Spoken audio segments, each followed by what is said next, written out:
പരിശുദ്ധ പരമ ദിവ്യകാരുണ്യത്തിന് നേരവും ആരാധനയും സ്തുതിയും പുകഴ്ചയും പരിശുദ്ധ പരമ ദിവ്യകാരുണ്യത്തിന് നേരവും ആരാധനയും സ്തുതിയും പുകഴ്ചയും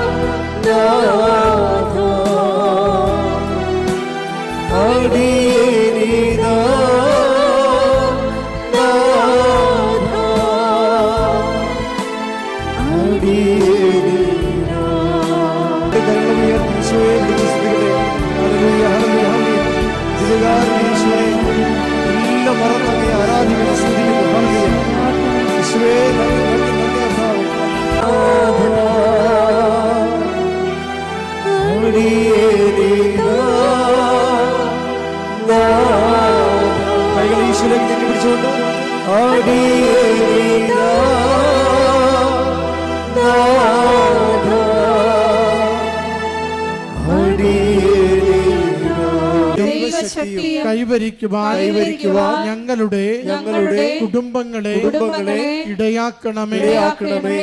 ജീവിത പ്രശ്നങ്ങൾക്ക് പരിഹാരം നൽകണമേ. കുടുംബത്തിന് സമാധാനം നൽകണമേ. വിദേശത്ത് പോകുവാനുള്ള തടസ്സങ്ങൾ മാറ്റിത്തരണമേ. ആശ്രയിച്ച് പ്രാർത്ഥിക്കുന്ന നിയോഗങ്ങൾക്ക് ഉടനടി പരിഹാരം നൽകി ജീവിതങ്ങളെ എവിടുന്ന് സുരക്ഷിതമായി നയിക്കണമേ.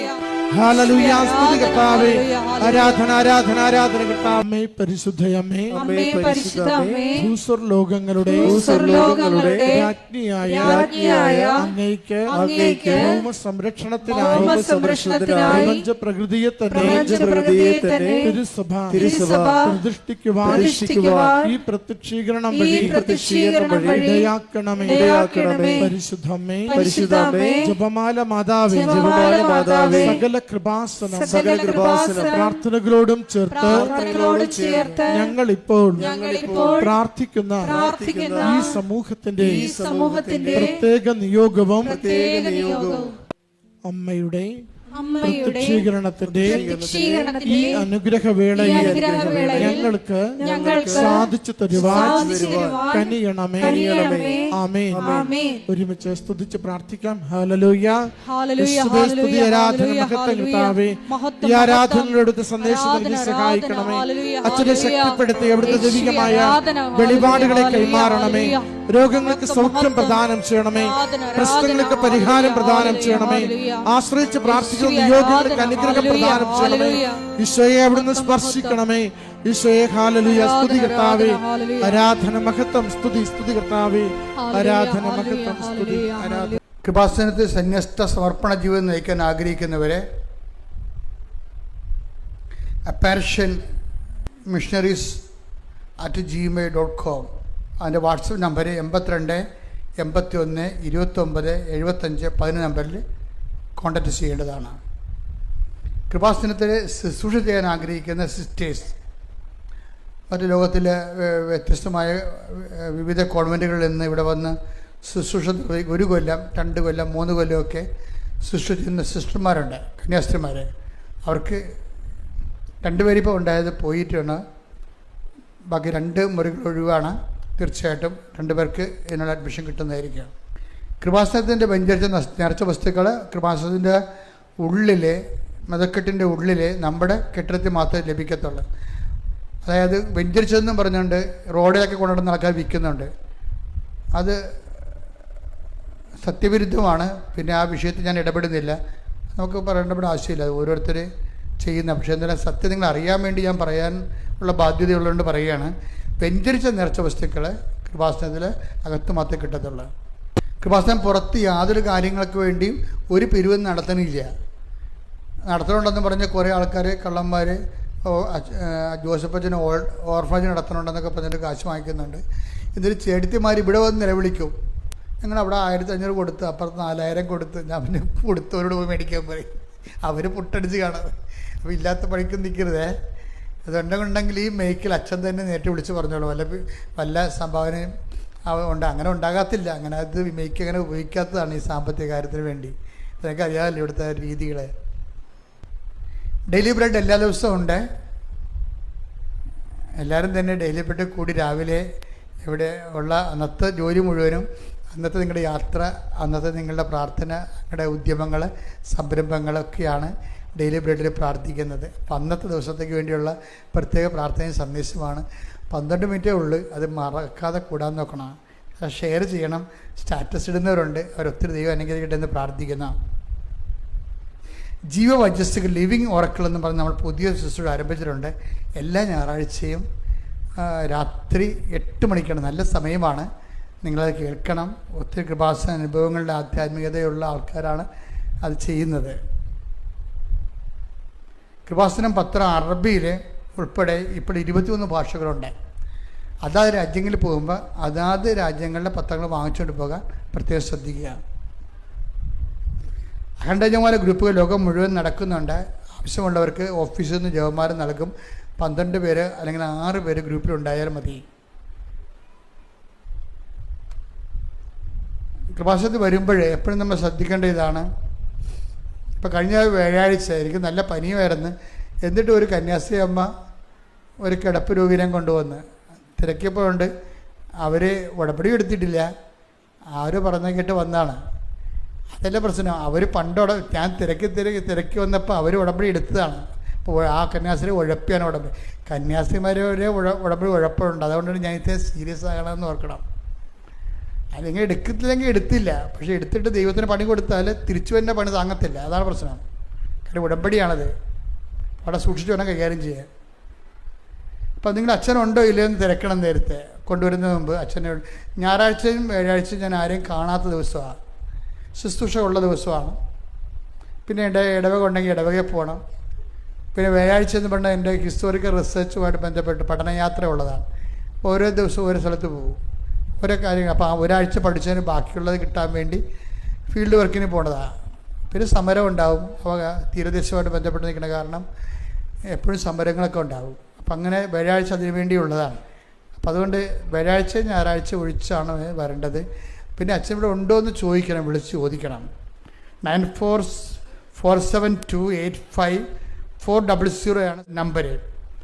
9447285400. ഉടമ്പടി എടുത്ത് വലിയ വലിയ സാക്ഷ്യങ്ങൾ കിട്ടിയിട്ട് സാക്ഷ്യം പറയാത്തവരുണ്ട്. അത് ഏറ്റവും വേഗം അവർ സാക്ഷ്യം പറയണമെന്ന് ഓർപ്പിക്കുന്ന എൻ്റെ പ്രിയപ്പെട്ടവരെ, നമ്മൾ പൊതുവെ ഉദ്ദേശിക്കുന്നത് നമ്മുടെ വിജ്ഞാനം വർദ്ധിപ്പിക്കുക എന്നതിനേക്കാൾ ഉപരി ഇതിൻ്റെ മെക്കാനിസം പഠിക്കുക എന്നുള്ളതാണ് ഉടമ്പടി ധ്യാനത്തിൻ്റെ ഒരു ഉദ്ദേശം. അറിവ് വർദ്ധിപ്പിക്കുക. ഇപ്പോൾ സ്കൂളിലൊക്കെ നമ്മൾ പഠിക്കുമ്പോൾ സ്കൂളിലെ സിലബസിനെ കുറിച്ച് പൊതുവെയുള്ള അഭിപ്രായ വ്യത്യാസം എന്ന് പറയുന്നത്, സ്കൂളിലെ സിലബസുകളെല്ലാം തിയറട്ടിക്കൽ ലെവലിലാണ്. അത് ആപ്ലിക്കേഷൻസ് ഇല്ല അതിൻ്റെ അകത്ത്, വർക്ക് ഓറിയൻറ്റഡ് അല്ല എന്നുള്ളതാണ്. അത് പ്രാക്ടിക്കാലിറ്റി ഇല്ലാത്തതാണ്. അപ്പോൾ അറിവിന് വേണ്ടി മാത്രം പഠിക്കുന്ന തിയറട്ടിക്കൽ ലെവലാണ് സ്കൂളിലെ വിദ്യാഭ്യാസം എന്ന ഒരു കംപ്ലൈൻ്റ് ഉണ്ട് പൊതുവേ. സാധാരണ ഭജന പ്രഘോഷങ്ങളുടെയൊക്കെ ഉദ്ദേശം പലപ്പോഴും ഈ മനുഷ്യന് അറിവ്, ദൈവത്തെക്കുറിച്ചുള്ള അറിവ് വർദ്ധിക്കുക, ആധ്യാത്മിക ജീവിതം പ്രഫുല്ലമാക്കുന്നതിന് വേണ്ടിയുള്ള അനുധാരികളെ ക്രമീകരിച്ച് തരിക എന്ന് തന്നെയാണ്. അതിൻ്റെ സ്വാഭാവികമായിട്ടുള്ള ഉദ്ദേശം എന്ന് പറയുന്നത് അറിവ് നമുക്ക് അനുഭവം തരണം. അറിവിൻ്റെ ഉദ്ദേശം എന്താ? ഡയറക്റ്റ് അറിവ് ബന്ധപ്പെട്ടിരിക്കുന്നത്. ഇപ്പോൾ അനുഭവം ഉണ്ടായാലും ഇല്ലെങ്കിലും കുഴപ്പമൊന്നുമില്ല, അറിവ് കിട്ടിയാൽ മതി എന്നുള്ള ഒരു ഐഡിയ ശരിക്കും പറഞ്ഞാൽ ഒരു മതവിദ്യാഭ്യാസത്തിൻ്റെ ഐഡിയ അല്ലത്. മതവിദ്യാഭ്യാസത്തിൽ എപ്പോഴും അറിവിന് അനുഭവം ഉണ്ടാകണം. അനുഭവം നമുക്ക് എന്താ തരണത്? വ്യക്തികൾക്ക് അനുഭവം ബോധ്യം നൽകും, അല്ലേ? ഈ ബോധ്യം നമ്മൾക്ക് എന്താ തരണത്? 2 ബോധ്യങ്ങൾ നമുക്കൊരു വ്യക്തിക്ക് കിട്ടാൻ സാധ്യതയുണ്ട്. ഒരു വ്യക്തിക്ക് 2 ഫാക്കൽറ്റി ഉള്ളത് കൊണ്ടാണ്. ഒന്ന്, ഒരു ഫാക്കൽറ്റി എന്താണ്? നമ്മുടെ ബുദ്ധി, അല്ലേ, ഇൻ്റലക്റ്റ്. മറ്റൊരു നമ്മുടെ വൈകാരികമായ മേഖല, വില്ല്, മനസ്സ്. 2 ഫാക്കൽറ്റി ഉണ്ട്. ഈ 2 ഫാക്കൽറ്റിയിലും നമ്മുടെ അറിവ് കൺകറൻ്റ് ആകണം. എന്ന് വെച്ച് കഴിഞ്ഞാൽ 2നോടും 2 ഓഫീസിലും അതിന് സ്വീകാര്യമാകണം. ബുദ്ധിപരമായിട്ട് സ്വീകാര്യമാകണം, വൈകാരികമായിട്ടും സ്വീകാര്യമാകണം. അപ്പം അങ്ങനെ വരുമ്പോൾ നമുക്ക് കിട്ടുന്നത് ബുദ്ധിപരമായ ബോധ്യങ്ങൾ കിട്ടും, ഇൻ്റലക്ച്വൽ കൺവിക്ഷൻസ്. വൈകാരികമായിട്ട് നമുക്ക് ബോധ്യം, ഇമോഷണൽ കൺവിക്ഷൻസ്, വൈകാരിക ബോധ്യങ്ങൾ. ഈ ബോധ്യങ്ങൾ നമുക്ക് എന്താണ് ബോധ്യങ്ങളിലേക്ക് നമുക്ക് തരണത്? സാക്ഷ്യങ്ങളാണ്. ഈ സാക്ഷ്യം ഉണ്ടാണെങ്കിൽ ഇതിന് ready to eat instant breakfast എന്ന് പറഞ്ഞ പോലെ ഒരു റെഡിമെയ്ഡ് ഫുഡല്ലത്. സാക്ഷ്യം ഒരു പ്രോസസ്സിൻ്റെ ഭാഗമായിട്ട് വരണതാണ്. ആദ്യം എന്താ കിട്ടുന്നത്? ആദ്യം അറിവ് കിട്ടും. പിന്നെ എന്ത് ചെയ്യും? അറിവ് തന്നെ പലതരത്തിലുണ്ട്. അറിവ് നമുക്ക് അറിവ് കിട്ടുന്നത് ഇതിൽ നിന്നാണ്. കുറേ അറിയാം ഇൻപുട്സുകൾ നമുക്കുണ്ട്. ഒന്ന് ചെവി, അല്ലേ, കേൾവിയിലൂടെ നമുക്ക് അറിവ് കിട്ടും. പിന്നെ എന്താണ്? നമുക്ക് കണ്ണ് കാണാൻ പറ്റും, അല്ലേ, ഓഡിയോ, വീഡിയോ, അല്ലേ, വീഡിയോ കണ്ണ് കാണാൻ പറ്റും, കണ്ണിലൂടെ നമുക്ക് അറിവ് കിട്ടും. പിന്നെ എന്താ കിട്ടുന്നത്? ടക്സിയോ, തൊട്ട് സ്പർശ്യമായിട്ട് തൊട്ട് മനസ്സിലാക്കാൻ പറ്റും, അല്ലേ. നമ്മൾ ഓരോ വസ്തുക്കളെ ചിലർ മണത്തും മനസ്സിലാക്കും, അല്ലേ, മുക്കുകൊണ്ട് മണം മനസ്സിലാക്കിയെടുക്കും. അതുകൊണ്ടാണ് നല്ലതാണെങ്കിലും മോശം നമ്മൾ റിജക്റ്റ് ചെയ്യുകയൊക്കെ ചെയ്യണത്. മരിയനിൽ മാത്രമേ ഈ മണം വരുന്നുള്ളൂ. ബാക്കി മരിയനില്ലാത്ത ആധ്യാത്മിക വിഷയങ്ങൾക്കെല്ലാം മൂക്കിന് വലിയ പ്രാധാന്യമില്ല. അവിടെ മരിയനിൽ നല്ല പ്രാധാന്യമാണ്. ആൾക്കാർ അത് ഇക്കാലത്ത് അതായത് മരിയൻ സ്പിരിച്വാലിറ്റി ഡെവലപ്പ് ചെയ്തതിന് ശേഷം കേരള ജനതയ്ക്കും ലോക ജനതയ്ക്കും കിട്ടിയ പുതിയൊരു അനുഭവമാണ് ഈ മൂക്കുകൊണ്ട് ദൈവത്തെ അനുഭവിക്കുക എന്നുള്ളത്. അത് ഒരു ദിവസം എങ്ങനെയായാലും ഒരു 2-3 സാക്ഷ്യങ്ങൾ വരും. അതായത് മുല്ലപ്പൂവിൻ്റെ ശക്തമായ സ്മെല്ല് വരും. മുല്ലപ്പൂവൊന്നുമല്ല, കാര്യം നമ്മുടെ ഫയലില്ലേ, അതേ ഉള്ളതാണ് പ്രശ്നം. മുല്ലപ്പൂ ആയിരിക്കത്തില്ലതേ, നമ്മുടെ ഫയലില്ലേ, മലയാളികളുടെ ഫയലല്ലേ, നമ്മുടെ ബ്രെയിനിലുള്ള ഫയല് മലയാളി ഫയലല്ലേ. മലയാളികൾക്ക് അറിയാവുന്നൊരു സ്മെല്ല് ഡിക്റ്റേറ്റ് ചെയ്യണ, ബ്രെയിൻ ഡിക്റ്റേറ്റ് ചെയ്യണത് മുല്ലപ്പൂവായിട്ടാണ്. അത് മുല്ലപ്പൂവിൻ്റെ മണം ആയിരിക്കത്തില്ലത്. നമുക്ക് പെട്ടെന്ന് നമ്മുടെ ബ്രെയിൻ ക്യാച്ച് ചെയ്തിട്ട് ഡിക്റ്റേറ്റ് ചെയ്തിട്ട് പറയും ഇത് ജസ്റ്റ് ലൈക്ക് ജാസ്മിൻ എന്ന് പറയും. അതായിരിക്കണം നിർബന്ധമില്ല, നമ്മളങ്ങനെ പറയണതാ. പക്ഷേ ചില കർണാടകക്കാരൻ ചിലപ്പോൾ വേറെ വല്ലതും പറഞ്ഞു തരും. കാര്യം അവന് കുറച്ച് അടുപ്പമുള്ള വിഷയം എന്താണ്, അതുമായിട്ട് ബന്ധപ്പെട്ടിട്ടായിരിക്കും അത് പറയണത്. എനിവേ, ഇതെല്ലാം ഐന്ദ്രിയ ഗോചരമായി വന്നിട്ടുണ്ട്. ഇത് ഈ കാലത്തല്ല, പഴയ നിയമത്തിലെ തന്നെ ഒരു നിലപാടാണത്. സാക്ഷ്യവുമായിട്ട് ബന്ധപ്പെട്ടത് എപ്പോഴും അതാണ്. Take the word of God. ഞങ്ങൾ കണ്ണുകൊണ്ട് കണ്ടത് യോഹന്നാൻ 1:1. ആദ്യം മുതൽ ഉണ്ടായിരുന്നതും ഞങ്ങൾ കേട്ടതും സ്വന്തം കണ്ണുകൊണ്ട് കണ്ടതും സൂക്ഷിച്ചു വീക്ഷിച്ചതും കൈകൊണ്ട് സ്പർശിച്ചതുമായ ജീവന്റെ വചനത്തെ പറ്റി ഞങ്ങൾ അറിയിക്കുന്നു, ഞങ്ങൾ സാക്ഷ്യപ്പെടുത്തുന്നു. അതാണ് സംഭവം. അവിടെ മൂന്ന് ഫാക്കൽറ്റി വരുന്നുണ്ട്. എന്തൊക്കെയാണ്?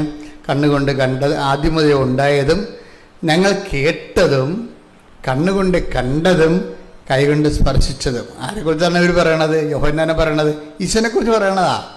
ഈശോയുടെ നെഞ്ചത്ത് കിടന്ന കക്ഷിയാണ്. അന്ത്യത്താഴ സമയത്ത് ഈശോയുടെ നെഞ്ചത്ത് കിടന്ന കക്ഷിയാണ്.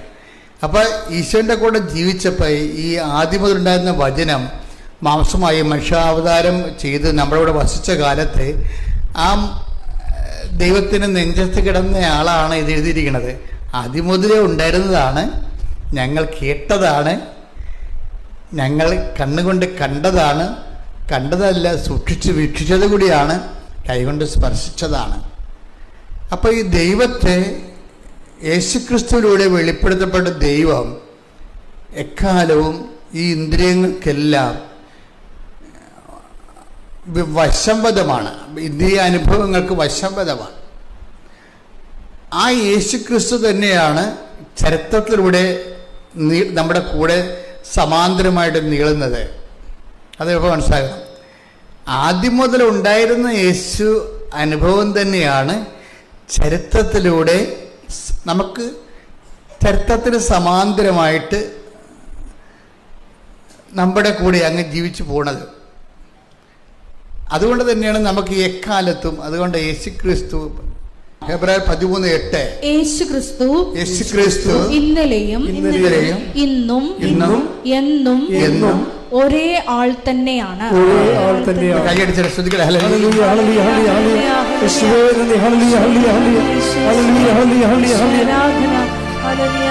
അപ്പോൾ അതായത് ഭൂതകാലത്തിൽ നിന്ന് വർത്തമാനകാലത്തിൽ നിന്ന് കാര്യത്തിലൂടെ അങ്ങ് ഭാവിയിലേക്ക് ഇങ്ങനെ നീണ്ടുപോവുകയാണ്. അതാണ് ആദ്യം മുതലേ ഉണ്ടായിരുന്നതും ഞങ്ങൾ കേട്ടതും കണ്ണുകൊണ്ട് കണ്ടതും കൈകൊണ്ട് സ്പർശിച്ചതുമായ ജീവൻ്റെ വചനത്തെക്കുറിച്ച് ഞങ്ങൾ സാക്ഷ്യം നൽകുന്നു. അപ്പം ജീവൻ്റെ വചനം എങ്ങനെയാണ്? ജീവൻ്റെ വചനം യോഹന്നാന് വചനം നിൽക്കുന്നില്ല. ജീവൻ്റെ വചനം യേശുക്രിസ്തു ഇന്നലെയും, പറഞ്ഞേ, യേശുക്രിസ്തു ഇന്നലെയും ഇന്നും അടുത്ത വചനം എന്താണ്? എന്നും ഒരേ ആൾ തന്നെയാണ്. അതുകൊണ്ട് തന്നെ എന്നും ഇന്നും എന്നും, ഇന്നലെയും ഇന്നും എന്നും യേശുവിനെ നമുക്ക് അനുഭവവേദ്യമാകുന്ന രീതിയിലാണ് ദൈവം രക്ഷാകരമായ സംഭവങ്ങളെ ക്രമീകരിച്ചിരിക്കുന്നത്. അതുകൊണ്ട് തന്നെയാണ് ഞാൻ പലപ്പോഴും നിങ്ങളോട് സംസാരിക്കുമ്പോഴേ ഇതിൻ്റെ മെക്കാനിസം പറയണത്. എങ്ങനെയാണ് ദൈവത്തെ അനുഭവിക്കുന്നത്? അവർ അറിവിൻ്റെ തലത്തിൽ നിർത്താതെ എല്ലാത്തിനും ഇങ്ങനെ അപ്ലൈഡ് പറയും. അപ്ലൈഡ് തിയോളജി, അപ്ലൈഡ് അനുഭവ ദൈവശാസ്ത്രം പറയും.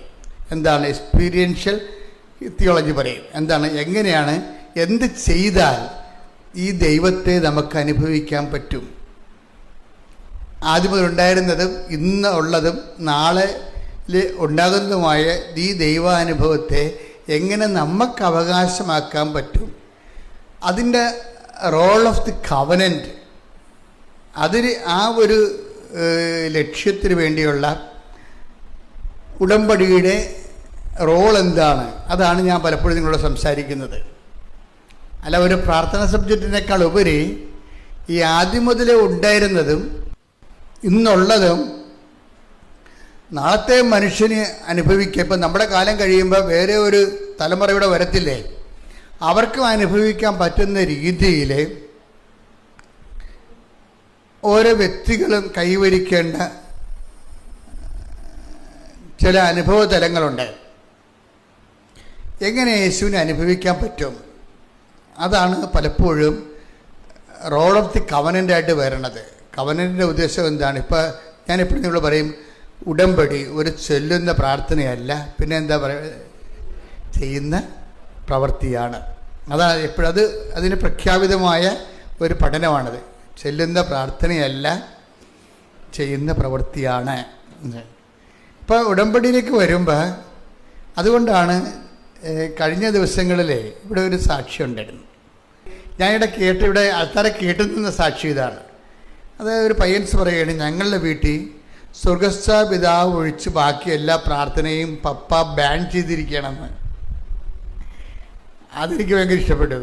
എന്താ വെച്ചാൽ പപ്പ പറയണതെന്ന് വെച്ചാൽ ഇവിടെ ഈ വീട്ടിൽ സ്വർഗസ്ഥനായ പിതാവ് മാത്രം ചെല്ലിയാൽ മതിയെന്ന്. അപ്പം ഞാനോർത്ത് പിന്നെ എന്തിനാ ഇവന് ഉടമ്പടി വന്നത്? ഉടമ്പടി വരുമ്പോൾ സ്വർഗസ്ഥനായ പിതാവ് മാത്രമല്ലല്ല, വേറെ എന്തെല്ലാം കാര്യങ്ങളാണ് ഉള്ളത്. അപ്പോൾ നമുക്ക് മനസ്സിലാകും ആ വീട്ടിൽ അവന് 10-27 വയസ്സുണ്ട്. ഇന്ന് വരെ ആ വീട്ടിൽ സ്വർഗസ്ഥനായ പിതാവ് മാത്രമേ ചെല്ലിച്ചിട്ടുള്ളത് എന്ന് പപ്പ പറഞ്ഞു കൊടുക്കണത്. ഇതാണ് യഥാർത്ഥത്തിൽ ഈശോ പഠിപ്പിച്ച പ്രാർത്ഥന. വേറെ ഒരു പ്രാർത്ഥനയല്ല. അതാണ് പപ്പയുടെ സ്റ്റാൻഡേർഡ്. അത് ശരിയാണല്ലോ. അത് ശരിയാണല്ല. പപ്പ എന്താ പറഞ്ഞിരിക്കുന്നത്? ഇതാണ് യഥാർത്ഥ പ്രാർത്ഥന, ഇതാണ് ഈശോ പഠിപ്പിച്ചത്. ഇതല്ലാത്ത വേറെ ഒരു പ്രാർത്ഥനയല്ല എന്നാണ്. പക്ഷെ എൻ്റെ പ്രശ്നം വെച്ച് കഴിഞ്ഞാൽ പിന്നെ എന്തിനാ പുള്ളിക്കാരൻ ഉടമ്പടി എടുത്തത്? ഈ പ്രാർത്ഥന മാത്രം പ്രാർത്ഥിച്ചിട്ട് പുള്ളിക്കാരൻ്റെ ജീവിതത്തിലെ പല പ്രശ്നങ്ങൾക്കും ദൈവത്തെ ഇടപെടുത്താൻ പറ്റണില്ല. കാര്യം പ്രാർത്ഥന നല്ലതാണെങ്കിലും, നമുക്കറിയാമല്ലേ, പ്രാർത്ഥന നല്ലതാണെങ്കിലും ഉപയോഗിക്കുന്ന ആള് നല്ലതായിരിക്കണം. ഇവിടെ ഒരു പ്രശ്നമുണ്ട്. പ്രാർത്ഥനയ്ക്ക് വരുന്നൊരു പ്രശ്നത്തിൽ പ്രാർത്ഥനയുടെ ഗ്രാമർ ശരിയായ മാത്രം പോരാ. പ്രാർത്ഥനയ്ക്ക് വരുന്ന ഒരു പ്രോബ്ലം വരാൻ എന്താണെന്നറിയോ? എന്താണ്? പ്രാർത്ഥനയുടെ ഗ്രാമർ ശരിയായിരിക്കും, പ്രാർത്ഥനയുടെ ദൈവശാസ്ത്രം ശരിയായിരിക്കും. കാര്യം ഈശോ തന്നെ പഠിപ്പിച്ച പ്രാർത്ഥനയാണല്ലേ. ഇപ്പം ദൈവശാസ്ത്രത്തിൽ തെറ്റുണ്ടാകത്തില്ല. പക്ഷെ ഇത് ആക്ടിവേറ്റ് ചെയ്യണത് ആരാണ്? നമ്മളാണ്. നമ്മുടെ പട്ടാളക്കാർക്ക് ഈ യുദ്ധകാല അവസ്ഥ, യുദ്ധകാല അടിയന്തരാവസ്ഥയിൽ ഇതൊന്നും പഠിക്കാനുള്ള സമയം ഉണ്ടാകത്തില്ല. അപ്പോഴവരെ തന്നെ ഇവിടെ കൊണ്ടുവന്നിട്ടാണ് നമ്മളിത് ഓപ്പറേറ്റ് ചെയ്യിക്കുന്നത്. എല്ലാ രാജ്യങ്ങളും അങ്ങനെ ചെയ്യണത്. നമുക്ക് പിന്നെ അത്രയും പ്രശ്നമില്ല, നമുക്കൊരു 5% സപ്പോർട്ട് കിട്ടിയാൽ മതി. എന്താ പ്രശ്നം എന്ന് വെച്ച് കഴിഞ്ഞാൽ, ഇതുപോലെ ആ കൊണ്ടുവരുന്ന സംഭവങ്ങൾ നല്ലതാണെങ്കിലും ഉപയോഗിക്കാൻ അറിയാമോ, അല്ലെങ്കിൽ ഉപയോഗിക്കുന്ന ആൾ പൊട്ടയാണെങ്കിൽ ഉപയോഗിക്കാൻ പറ്റത്തില്ല. സ്വർഗസ്ഥനായ പിതാവിന് പറ്റണ ഒരു അബദ്ധം അതാണ്. സ്വർഗസ്ഥനായ പിതാവിൻ്റെ പ്രാർത്ഥന തിയോളജിക്കലായിട്ട് കറക്റ്റാണ്, പക്ഷെ നമുക്കതിൻ്റെ മെക്കാനിസം അറിയത്തില്ല. അത് സ്വർഗസ്ഥനായ പിതാവിൻ്റെ പ്രാർത്ഥന ഈശോ പഠിപ്പിച്ച പ്രാർത്ഥനയല്ലേ. അപ്പോൾ ഇനി അതിനേക്കാൾ വല്ലാമുള്ള പ്രാർത്ഥന ഇല്ല. പക്ഷേ ഇത് ഉപയോഗിക്കണത് ആരാ? നമ്മളാണിത് ഉപയോഗിക്കുന്നത്. അതാണ് വിഷയം പറയണത്. നമ്മൾക്കിത് ഉപയോഗിക്കാനുള്ള ആംബിയർ ഉണ്ടോ? അതാണ് പ്രശ്നം. ഈശോ പഠിപ്പിച്ച പ്രാർത്ഥന ഈശോയ്ക്ക് ഉപയോഗിക്കാനുള്ള ആംബിയർ ഉണ്ടായിരുന്നു. അതുകൊണ്ടാണ് പെട്ടേ എന്നതിന് ഉത്തരം കിട്ടുന്നത്. അത് നമ്മളെപ്പോഴും ശ്രദ്ധിക്കണം. ഈശോ പഠിപ്പിച്ച പ്രാർത്ഥന ഈശോയ്ക്ക് പ്രയോഗിക്കാനുള്ള ആംബിയർ ഉണ്ടായിരുന്നു. അതുകൊണ്ട് ഈശോയ്ക്ക് എന്താ പറ്റി? പെട്ടെന്ന് ഉത്തരം കിട്ടി. നമ്മൾക്ക് പെട്ടെന്ന് ഉത്തരം കിട്ടത്തില്ല. ചിലർക്ക്, എല്ലാവർക്കും അല്ല, ചിലർക്ക് ഉത്തരം കിട്ടാൻ താമസിക്കും. എന്താണ്? സ്വർഗസ്ഥനായ പിതാവിൻ്റെ പ്രാർത്ഥന പ്രാർത്ഥിക്കണമെങ്കിൽ അതിന് തക്കതായിട്ടുള്ള ഒരു ആധ്യാത്മികമായ ഈടുവെപ്പ് ആ വ്യക്തിക്ക് ഉണ്ടാകണം. നിങ്ങൾ ഇപ്രകാരം പ്രാർത്ഥിക്കുവിൻ. നിങ്ങൾ ഇപ്രകാരം പ്രാർത്ഥിക്കുവിൻ. സ്വർഗസ്ഥനായ ഞങ്ങളുടെ പിതാവേ, സ്വർഗസ്ഥനായ ഞങ്ങളുടെ പിതാവേ, അങ്ങയുടെ നാമം പൂജിതമാകണമേ, അങ്ങയുടെ നാമം പൂജിതമാകണമേ, അങ്ങയുടെ രാജ്യം വരേണമേ, അങ്ങയുടെ രാജ്യം വരണമേ, അങ്ങയുടെ ഹിതം സ്വർഗത്തിലെ പോലെ ഭൂമിയിലുമാകണമേ, അങ്ങയുടെ ഹിതം സ്വർഗത്തിലെ പോലെ ഭൂമിയിലുമാകണമേ. ഇതെല്ലാം ഒന്നാണ്. അതാണ് വിഷയം. സ്വർഗസ്ഥനായ ഞങ്ങളുടെ പിതാവേ, അങ്ങയുടെ നാമം, അങ്ങയുടെ രാജ്യം വരണമേ, അങ്ങയുടെ തിരുമനസ്സ്, ഇതെല്ലാം ഒന്നാ. ദൈവത്തിൻ്റെ തിരുമനസ്സ് നിറവേറുമ്പോഴാണ് ദൈവത്തിൻ്റെ നാമം മഹത്വപ്പെടുന്നത്. നമ്മുടെ പ്രവർത്തനങ്ങൾ വഴിയാണ് ദൈവനാമം മഹത്വപ്പെടുന്നത്. ദൈവനാമത്തിന് അതിൽ തന്നെ മഹത്വമുണ്ട്. നമ്മൾ കൊടുക്കുമ്പോൾ ഉപരിമഹത്വമാണ്. അതുകൊണ്ടാണ് വിശുദ്ധ ഫ്രാൻസിസ് സേവറെ, ഇഗ്നീഷ്യസ് ലയോള ഒക്കെ കത്തെഴുതുമ്പോൾ for the greater glory of Jesus Christ എന്ന് എഴുതും. കത്തെഴുതുമ്പോൾ തന്നെ അത് ദൈവത്തിൽ തന്നെ മഹത്വമുണ്ട്. പിന്നെ നമ്മുടെ പ്രവർത്തനങ്ങളാലും ദൈവഹിതം നമ്മൾ ഏറ്റെടുക്കാനുള്ള നമ്മളുടെ ഡെസിബിലിറ്റി, നമ്മൾ അതിനോടുള്ള ഒരു പ്രത്യേകമായ ഒരു സമർപ്പണം കാരണം നമ്മളുടെ പ്രവർത്തനങ്ങൾ വഴിയും ദൈവനാമം മഹത്വപ്പെടും. ആ മഹത്വത്തിന് ഉപരി മഹത്വം എന്നാണ് പറയണത്. അതുകൊണ്ടാണ് വിശുദ്ധ ഫ്രാൻസിസ് സേവറും ഇഗ്നീഷ്യസ് ലയോളയും കത്തെഴുതുമ്പോൾ ഫോർ ദി ഗ്രേറ്റർ ഗ്ലോറി എന്ന് എഴുതാൻ കാര്യം. പക്ഷെ ആ പ്രാർത്ഥന ഈശോ പ്രാർത്ഥിച്ചപ്പോൾ പെട്ടെന്ന് മിന്നൽപ്പിണർ പോലെ തന്നെ അതിന് മറുപടി ഉണ്ടായി. കാര്യം അത്രയും പെർഫെക്റ്റാണ് ആ പ്രാർത്ഥന. നമ്മൾ പ്രാർത്ഥിച്ചാൽ അത്രയും പെട്ടെന്ന് സ്പീഡപ്പ് ആകണമെന്ന് നിർബന്ധമില്ല. ഇപ്പോൾ പറഞ്ഞ മനസ്സിലായില്ലേ? ഈശോ പ്രാർത്ഥിച്ച ആ പ്രാർത്ഥന തന്നെ സ്വർഗസ്ഥനായ പിതാവ് തന്നെ ഈശോ പ്രാർത്ഥിച്ച സമയമുണ്ട്. യോഹന്നാന്റെ സുവിശേഷം 12:28. പിതാവേ അങ്ങയുടെ നാമത്തെ മഹത്വപ്പെടുത്തണമേ. സ്വർഗസ്ഥനായ പിതാവേ, അങ്ങയുടെ നാമം, അതാണ് ഈ പറയണത്. മനസ്സിലായില്ലേ? ഈശോയുടെ ജീവിതത്തിൽ ഒരു പ്രശ്നം ഉണ്ടായപ്പോഴും ഈശോ ശിഷ്യന്മാരെ താൻ പഠിപ്പിച്ച പ്രാർത്ഥന തന്നെയാണ് ഈശോ സ്വന്തമായിട്ട് പ്രാർത്ഥിച്ചിരിക്കണത്. പിടിയിട്ടില്ലേ? ആ പ്രാർത്ഥന കറക്റ്റാണ്, പെർഫെക്റ്റ് ആണത്. എന്താണ്? 12:28 അത് 6:9 മത്തായി 6:9 സ്വർഗസ്ഥനായ ഞങ്ങളുടെ പിതാവേ, അങ്ങയുടെ നാം പൂജിതമാകണമേ, അങ്ങയുടെ രാജ്യം വരണമേ എന്ന് പറയുന്ന ആ പ്രാർത്ഥന തന്നെയാണ് 12:28 പ്രാർത്ഥിക്കുന്നത്. ഈശോയ്ക്കൊരു ജീവിത പ്രശ്നം ഉണ്ടായപ്പോൾ ഈശോ അത് ആക്ടിവേറ്റ് ചെയ്യണ ഈ പ്രാർത്ഥനയാണ്. എന്താന്ന് പറഞ്ഞ് 12:28 പിതാവേ അങ്ങയുടെ നാമത്തെ മഹത്വപ്പെടുത്തണമേ, അങ്ങയുടെ നാമത്തെ മഹത്വപ്പെടുത്തണമേ.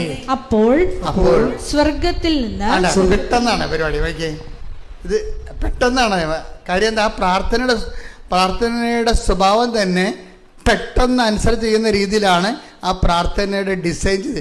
തിയോളജിക്കലി പെർഫെക്റ്റ് ആണത്, ബിബ്ലിക്കൽ തിയോളജിക്ക് പെർഫെക്റ്റ് ആണത്, സ്പിരിച്വൽ തിയോളജി പെർഫെക്റ്റ് പ്രാർത്ഥനയാണ്. അതുകൊണ്ടാണ് ടക്ക് എന്നാണ് ഉത്തരം കിട്ടുന്നത്. എന്താ പറയണത്?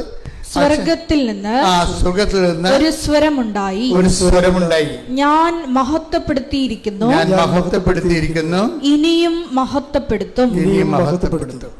അപ്പോഴേ ഈ പ്രാർത്ഥന പെർഫെക്റ്റ് ആണ്. പക്ഷെ അതിന് ടൈം ഷോർട്ടനിങ് വന്നിരിക്കുന്നത് എന്താണ്? പ്രാർത്ഥിച്ച ആള് പെർഫെക്റ്റ് ആയതുകൊണ്ടാണ്. മനസ്സിലായി? പ്രാർത്ഥിച്ച ആൾ ഓക്കെ ആയതുകൊണ്ടാണ്. നമ്മൾ ആ പ്രാർത്ഥന പ്രാർത്ഥിക്കുമ്പോൾ കാര്യം ആ പ്രാർത്ഥനയും നമ്മളും തമ്മിൽ വലിയ ബന്ധമില്ല. അതാണൊരു പ്രശ്നം വരണത്. ഒരു ആധ്യാത്മിക ജീവിതം എന്ന് പറയണത് സ്വർഗസ്ഥനായ പിതാവേ എന്നുള്ള പ്രാർത്ഥന ചൊല്ലാനുള്ള യോഗ്യത നേടിയെടുക്കുന്നതാണ്. You got the point. ഒരു ആധ്യാത്മിക ജീവിതം എന്ന് പറഞ്ഞാൽ എന്താണ്? സ്വർഗസ്ഥനായ പിതാവേ എന്നുള്ള പ്രാർത്ഥന ചൊല്ലുവാനുള്ള യോഗ്യത നേടുന്നതാണ്, അതിനുള്ള പരിശ്രമമാണ് ആധ്യാത്മിക ജീവിതം. ഇടിപ്പായിട്ട് പെട്ടെന്ന് ഇടിവെട്ട് പോലെ സ്വർഗസ്ഥനായ പിതാവിൻ്റെ പ്രാർത്ഥന ചൊല്ലിയാൽ ദൈവത്തെ വെളിപ്പുറത്ത് നിർത്താൻ പറ്റുന്ന രീതിയിൽ എൻ്റെ ജീവിതത്തെ പുനഃക്രമീകരിക്കണമേ. അപ്പം ജീവിതം ഈ കാര്യത്തിൽ ഈശോയുടെ ഗുണമെന്ന് പറയുന്നത് നന്മ വന്നാലും തിന്മ വന്നാലും ഈശോ നന്മയായിട്ട് മാത്രമേ കണക്കാക്കത്തുള്ളൂ. അതാണ് ഈശോയുടെ ഒരു സമീപനം. നന്മ വന്നാലും തിന്മ വന്നാലും കേൾക്കണത് നന്മയാണ്. ഇപ്പം ജപ്തി നടപടി, അല്ലെങ്കിൽ നിങ്ങളുടെ ജോലി പോയി, അല്ലെങ്കിൽ നിങ്ങൾക്കെതിരെ കേസ് വന്നു, നന്മ വന്നാലും അപ്പം നിങ്ങൾക്കെതിരെ ജെട്ടു നടു എൻ്റെ ഭർത്താവ് തമ്മിൽ തലേ കൈ വെക്കും അല്ലേ? നമ്മുടെ ഫസ്റ്റ് ബോഡി ലാംഗ്വേജ് എന്താണ്? തലേ കൈ വെച്ചുകൊണ്ട്. ഈശോയുടെ രീതി എന്ന് പറയണത് നന്മ വന്നാലും തിന്മ വന്നാലും ഈശോയ്ക്ക് ഒരേ നിലപാട് മാത്രമേ ഉള്ളൂ. നന്മ വന്നാലും തിന്മ വന്നാലും ഈശോയ്ക്ക് നന്മയായിട്ടേ കണക്കാക്കത്തുള്ളൂ. അതൊരു നിലപാടാണ്. സ്വർഗസ്ഥനായ പിതാവ് എന്ന പ്രാർത്ഥന ചെയ്യാനുള്ള ആദ്യ മനോഭാവം ഇതാണ്. എന്താണ്? നന്മ വന്നാലും തിന്മ വന്നാലും നന്മയായിട്ട് കണക്കാക്കണം. ഇവിടെ കിട്ടിയ അതായത് എന്ന് പറഞ്ഞ് സ്വർഗസ്ഥനായ പിതാവ് എന്നുള്ള പ്രാർത്ഥന ചൊല്ലാനുള്ള യോഗ്യതയായ നന്മ വന്നാലും തിന്മ വന്നാലും നന്മയായിട്ട് കണക്കാക്കാനുള്ള ആധ്യാത്മിക വളർച്ചയിലേക്ക് എന്നെ ഉയർത്തണമേ. ശ്രദ്ധിക്കട്ടെ. ഹല്ലേലൂയ. യോഹന്നാന്റെ സുവിശേഷം 11:4 ഈ വചനമുണ്ട്. നന്മ വന്നാലും തിന്മ വന്നാലും ഈശോ നന്മയായിട്ട് കണക്കാക്കും. അതൊരു നിലപാടാണത്, ജീവിതത്തിൻ്റെ സമീപനമാണത്. അത് സ്വർഗസ്ഥനായ പിതാവിൻ്റെ ഒരു നിലപാട് തറയാണ്. ലോഞ്ചിങ് പാടെന്ന് പറയത്തില്ലേ, അതുപോലെ ലോഞ്ച് ചെയ്യണമെന്നുണ്ടെങ്കിൽ ഈ ഒരു നിലപാട് എടുക്കണം നമ്മൾ. നന്മ വന്നാലും തിന്മ വന്നാലും എൻ്റെ ദൈവം എനിക്ക് നന്മയായിട്ട് മാറ്റത്തുള്ളൂ. അതാണ് വിഷയം. അതുകൊണ്ട് നന്മ വന്നാലും തിന്മ വന്നാലും ഈശോ നന്മയായിട്ടാണ് കണക്കാക്കത്തുള്ളൂ, തിന്മയായിട്ട് കണക്കാക്കത്തില്ല.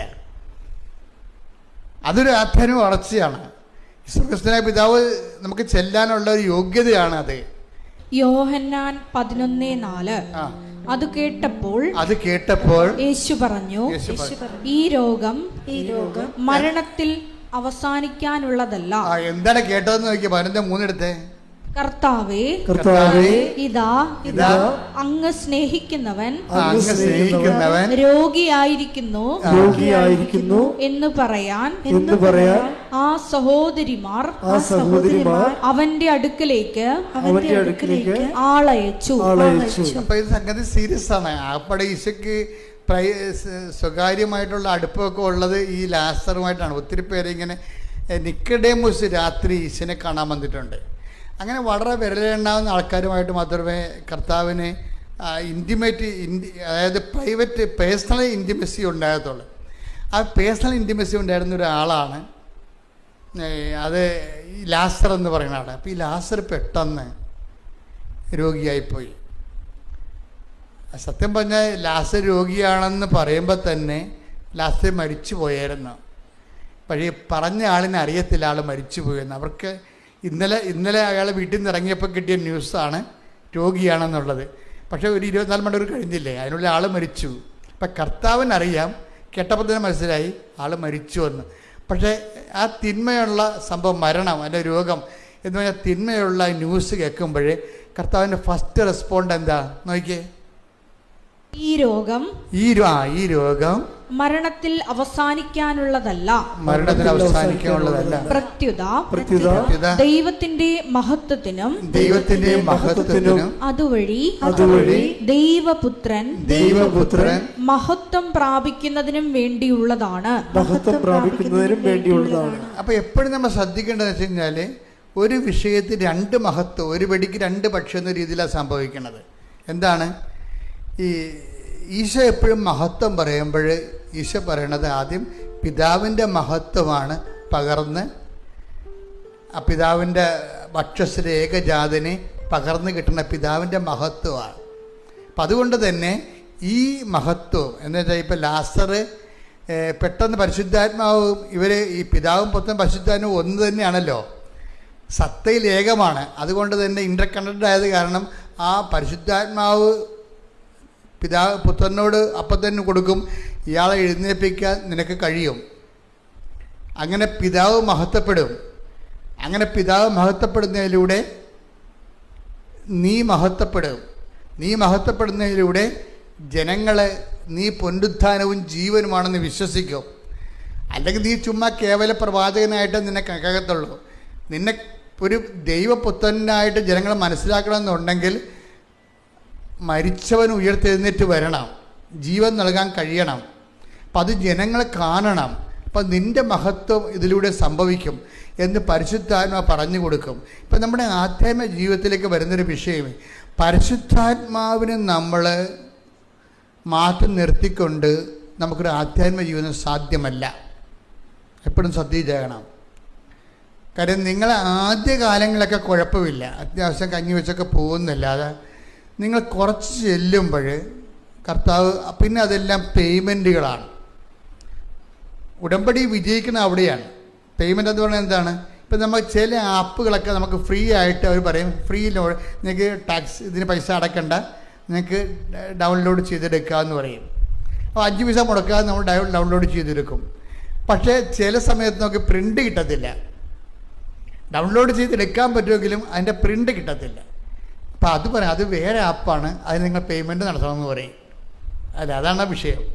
അപ്പോൾ കുറച്ചുകൂടി ദൈവികമായ കുറച്ച് സീരിയസ് മേഖലയിലേക്ക് പ്രവേശിക്കുമ്പോൾ ദൈവം പറയും അതെല്ലാം പേയ്മെൻറ്റാണ്, അതിന് നിങ്ങൾ ഇങ്ങനെ ILTS പ്രാർത്ഥിച്ചുകൊണ്ട്, വസ്തുവിക്കാൻ പ്രാർത്ഥിച്ചുകൊണ്ട്, അത് നടന്നുകൊണ്ട്, അങ്ങനെ കേവല ക്രിസ്ത്യാനികളായതുകൊണ്ട് മാത്രം കാര്യമില്ല.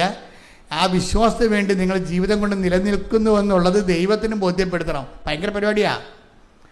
ഇപ്പോൾ നമുക്കൊരു ILTS പാസ്സാകാനോ അല്ലെങ്കിൽ ഇപ്പോൾ 10-50 കൊല്ലമായിട്ട് വിൽക്കാത്ത പറമ്പ് വിൽക്കാനോ, അതുപോലെ തന്നെ 20 കൊല്ലമായിട്ട് മക്കളില്ലെങ്കിൽ മക്കളെ ജനിപ്പിക്കാനോ മക്കളെ തരാനോ അതൊന്നും ഒരു പ്രശ്നമല്ല.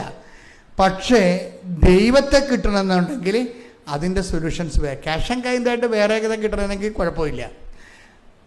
പക്ഷേ ദൈവത്തെയാണ് നീ ലക്ഷ്യം വെക്കണമെന്നുണ്ടെങ്കിൽ നീ ആ ദൈവത്തിന് വേണ്ടി ജീവിക്കുമെന്നും, കാര്യം നിത്യത ഗ്യാരണ്ടിയുള്ള കാരണം നിത്യതയിലേക്ക് പ്രവേശിക്കുന്നതിന് മുമ്പ് നിനക്ക് നിത്യത തരുന്ന ദൈവത്തെക്കുറിച്ച് നീ അറിയണം, വ്യക്തിപരമായിട്ട് അറിയണം. അപ്പം അതുകൊണ്ട് അതിൻ്റെ ഇലക്കെ നീ നിലനിൽക്കുമോ? ചില അനുഗ്രഹങ്ങൾ നിനക്ക് തരാതിരുന്നത് കൊണ്ട് നീ വിശ്വാസം ഒന്ന് പോകുമോ? ഇപ്പം ജോലി കിട്ടണില്ല, എന്നാൽ പിന്നെ ഞാൻ ഉടമ്പടി അവസാനിപ്പിച്ചേക്കാം എന്ന് പറഞ്ഞാൽ നിനക്ക് പോകാം.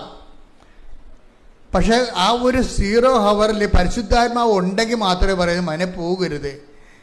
ഇപ്പോഴത്തെ പറയുന്ന ഗ്യാപ്പ് എന്ന് പറയണത് നീ ഈ വസ്തുക്കളിൽ നിന്നുള്ള പിടുത്തം വിട്ടിട്ട് ദൈവത്തെ തന്നെ പ്രധാനപ്പെട്ട വ്യക്തിയായിട്ട് കരുതിക്കൊണ്ട് ദൈവത്തെ നീ സ്വീകരിക്കാൻ വേണ്ടിയുള്ള ഒരു ഗ്യാപ്പാണ് ഈ ഡിറ്റാച്ച്മെൻറ്റ് വരണത്.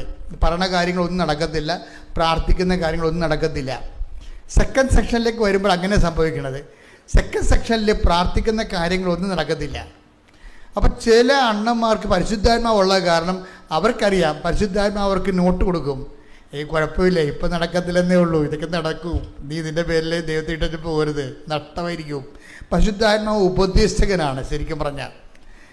പരിശുദ്ധാത്മാവ് ഇപ്പം ലാസർ മരിച്ചുപോയി, ഉടനെ പരിശുദ്ധാത്മാവ് ഈശോനോട് ഉപദേശം കൊടുക്കും. ഇതൊക്കെ ഒന്നും കാര്യമില്ല, ഇത് പിതാവ് മഹത്വപ്പെടാൻ വേണ്ടിയുള്ള സമയമാണ്, അതുവഴി നീയും മഹത്വപ്പെടാൻ വേണ്ടിയുള്ളതാണ്. അപ്പോൾ ബി കറേജിയസ്. ആ പരിശുദ്ധാത്മാവിൻ്റെ ആനന്ദം എന്ന് പറയുന്നത് ഇങ്ങനെയുള്ള സമയത്ത് ഈ ആനന്ദമൊക്കെ ആവശ്യമായി വരണത്. ഗലാത്യർ 5:22 എന്നാൽ ആത്മാവിന്റെ ഫലങ്ങൾ സ്നേഹം ആനന്ദം സമാധാനം. മതി, ഇത്രയും മതി. കണ്ട, ആത്മാവിന്റെ ഫലങ്ങൾ പറഞ്ഞ സ്നേഹം ആനന്ദം സമാധാനം. അപ്പൊ ഈ ലാസ്റ്റർ മരിച്ചു, സ്നേഹിതനായ ലാസ്റ്റർ മരിച്ചു പോയിട്ടും ഈശോയ്ക്ക് സമാധാനത്തിന് കേടൊന്നുമില്ല. ഉണ്ടാ? ഇല്ല. എന്താ കാര്യം? പരിശുദ്ധാത്മാവിൻ്റെ ഉപദേശമുണ്ട്. ഈ രോഗം മരണകാരണം അല്ല, പിതാവ് മഹത്വപ്പെടാനുള്ളതാണ്. ഈ പിതാവിൻ്റെ മഹത്വം എന്ന് പറഞ്ഞാൽ പൂർണ്ണതയുള്ള മഹത്വമാണ് ഈ വരാൻ പോണത്. കാര്യം എന്ന് കഴിഞ്ഞാൽ ഏകജാതൻ്റെ മഹത്വമാണ്. ഏകജാതൻ്റെ മഹത്വം എന്ന് പറഞ്ഞാൽ പിതാവായ മഹത്വപ്പെടുന്ന സ്ഥലത്ത് വെച്ചാണ് ഏകജാതിന് ഓട്ടോമാറ്റിക്കായിട്ട് മഹത്വപ്പെടുന്നത്. ഇതൊരു വളരെ സീരിയസ് ആയിട്ട്, അതായത് ഈ പിതാവിനെ മാറ്റി നിർത്തിക്കൊണ്ട് എല്ലാവർക്കും ഉള്ള ജീവിതം എന്ന് പറയുന്നത് യേശുവിൽ മാത്രം അടിസ്ഥാനപ്പെടുത്തിയുള്ള ജീവിതമാണ്. മനസ്സിലായില്ല? അത് എപ്പോഴും നമ്മൾ വളരെ ശ്രദ്ധിക്കണം. നമ്മുടെ ആധ്യാത്മിക ജീവിതം യേശുവിൽ മാത്രം അടിസ്ഥാനപ്പെടുത്തിയല്ല, അൾട്ടിമേറ്റായിട്ട് ഇത് പിതാവ്. ഇപ്പം ഞങ്ങളൊക്കെ, ഇപ്പം എൻ്റെയൊക്കെ കാര്യം പറയാം, ഞാൻ പിതാവുമായിട്ട് ഭയങ്കര ആകാൻ ആഗ്രഹിക്കുന്ന ഒരാളാണ്. ഞാൻ എന്ത് പറഞ്ഞാലും പിതാവിനെ വിളിച്ച് പ്രാർത്ഥിക്കും. ഞാനൊരു പള്ളി പണിതപ്പോൾ ആദ്യമേ പിതാവിൻ്റെ രൂപമാണ് കൊണ്ട് മൊളിവിച്ചത്. I know who is father. ഒരു പള്ളി പണിതാണ്, പള്ളി വാതിക്കൽ തന്നെ വെച്ചിരിക്കുന്നത് പിതാവായ ദൈവത്തിൻ്റെ രൂപമാണ്. അതെന്ന് കഴിഞ്ഞാൽ പിതാവായ ദൈവം നമ്മളെല്ലാവരും ജോലി വേല കാര്യങ്ങളെല്ലാം എടുക്കണത് ഒറ്റ കാര്യത്തിന് വേണ്ടിയാണ്. എന്താണ്? പിതാവിനെ മഹത്വപ്പെടുത്തി. ഈശോ ഈ ഭൂമി ജീവിച്ചിരുന്ന സമയത്ത് മുഴുവൻ ജോലി ചെയ്തിരുന്നതിൻ്റെ ഒറ്റ കാര്യം എന്താ? പിതാവെ എന്ന് വിളിക്കുമ്പോൾ ചങ്കറിഞ്ഞങ്ങ് വിളിക്കണം. സ്വർഗസ്ഥനായ ഞങ്ങളുടെ പിതാവേ, എന്താ പറയണത്? അങ്ങയുടെ നാമം പൂജിതമാകണം. എന്താ? എൻ്റെ പ്രവർത്തനങ്ങളിലൂടെ എനിക്ക് നഷ്ടം വന്നാലും ലാഭം വന്നാലും എനിക്ക് സന്തോഷം വന്നാലും സങ്കടം വന്നാലും അങ്ങയുടെ നാമം, അതാണ് വിഷയം. അത് വിഷയമാണ്. മനസ്സിലായില്ലേ? സ്വർഗസ്ഥനായ ഞങ്ങളുടെ പിതാവേ എന്ന് പ്രാർത്ഥിക്കുമ്പോൾ ആ പ്രാർത്ഥനയ്ക്കുള്ള അർഹത എന്ന് പറയണത് എന്താണ്? ഇപ്പം എൻ്റെ ജോലി പോയി, അപ്പോൾ എന്താ പറയണത്? ഇപ്പം ഈശോ ലാസർ മരിച്ചു എന്ന് പറയുമ്പോൾ പിതാവേ, ഇപ്പോൾ മനുഷ്യപുത്രൻ മഹത്വപ്പെടാൻ പോകുന്നു, പിതാവായ ദൈവവും അവന് മഹത്വപ്പെടാൻ പോകുന്നു. അപ്പം അത് ഇരട്ട മഹത്വമാണ് വരണത്. അപ്പം ഇതുപോലെ തന്നെയാണ് ഈശോയ്ക്ക് സ്വന്തം ജീവിതത്തിൽ, ഇത് ലാസർ എന്ന് പറയുമ്പോൾ വേറൊരു വ്യക്തിയാണ്. ഈശോയുടെ ജീവിതത്തിൽ ഒരു പ്രശ്നം വന്നപ്പോൾ എന്താണ് ഈശോ പ്രാർത്ഥിച്ചത്? അതും സ്വർഗസ്ഥനായ പിതാവൻ. അതും നമ്മൾ നേരത്തെ വായിച്ചത് എത്രയിലാണ്?